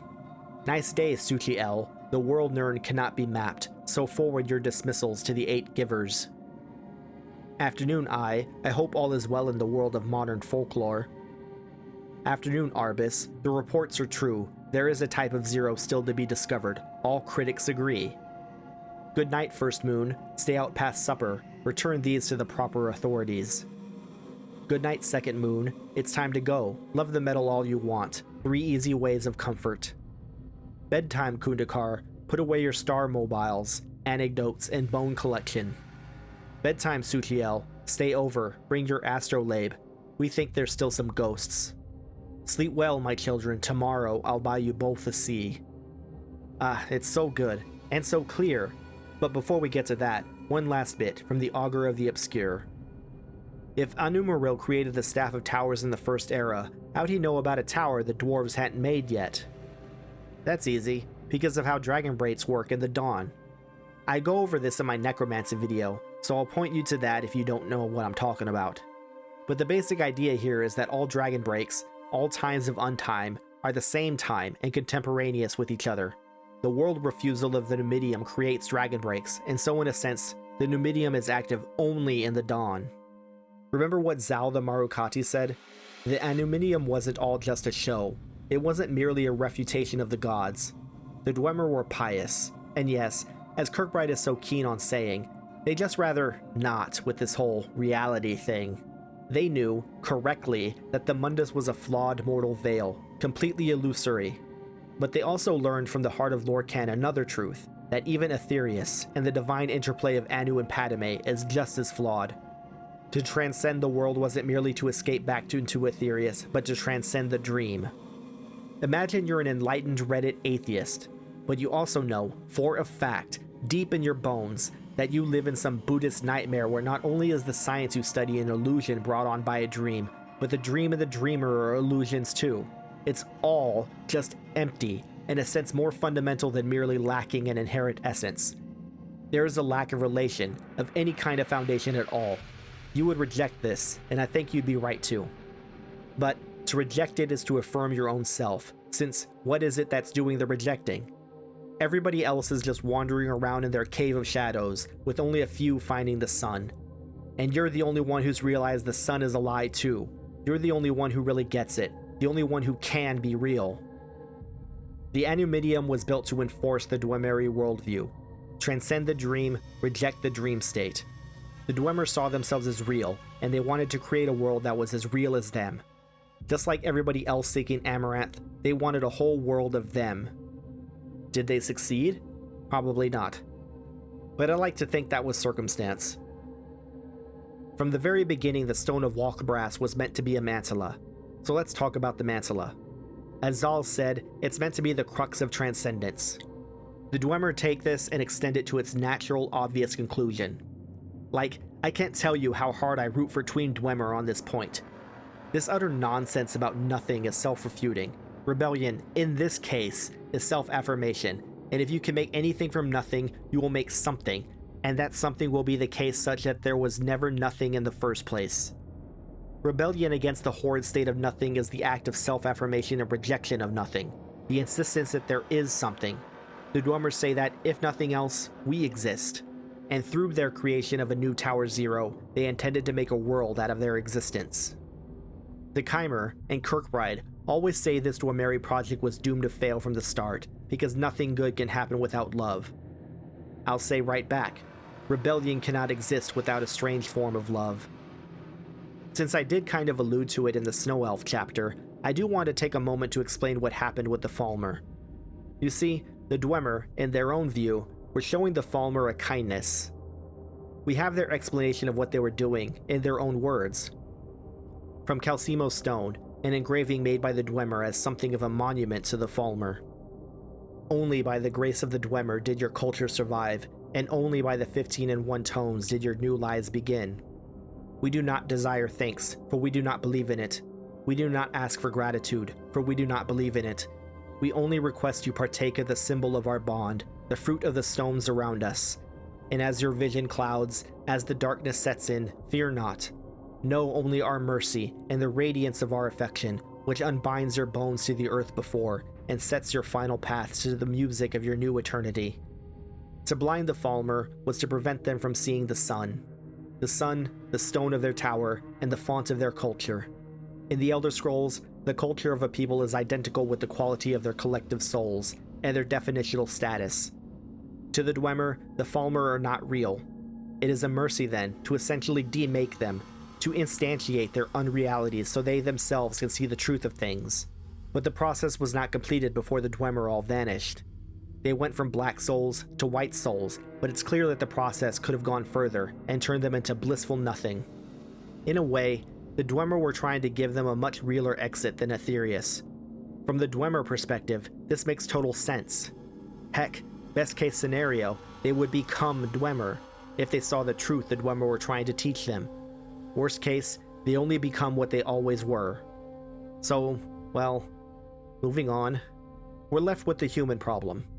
If you couldn't tell, Dwemer don't care for humans. They don't care for humans so much, they're basically a non-issue.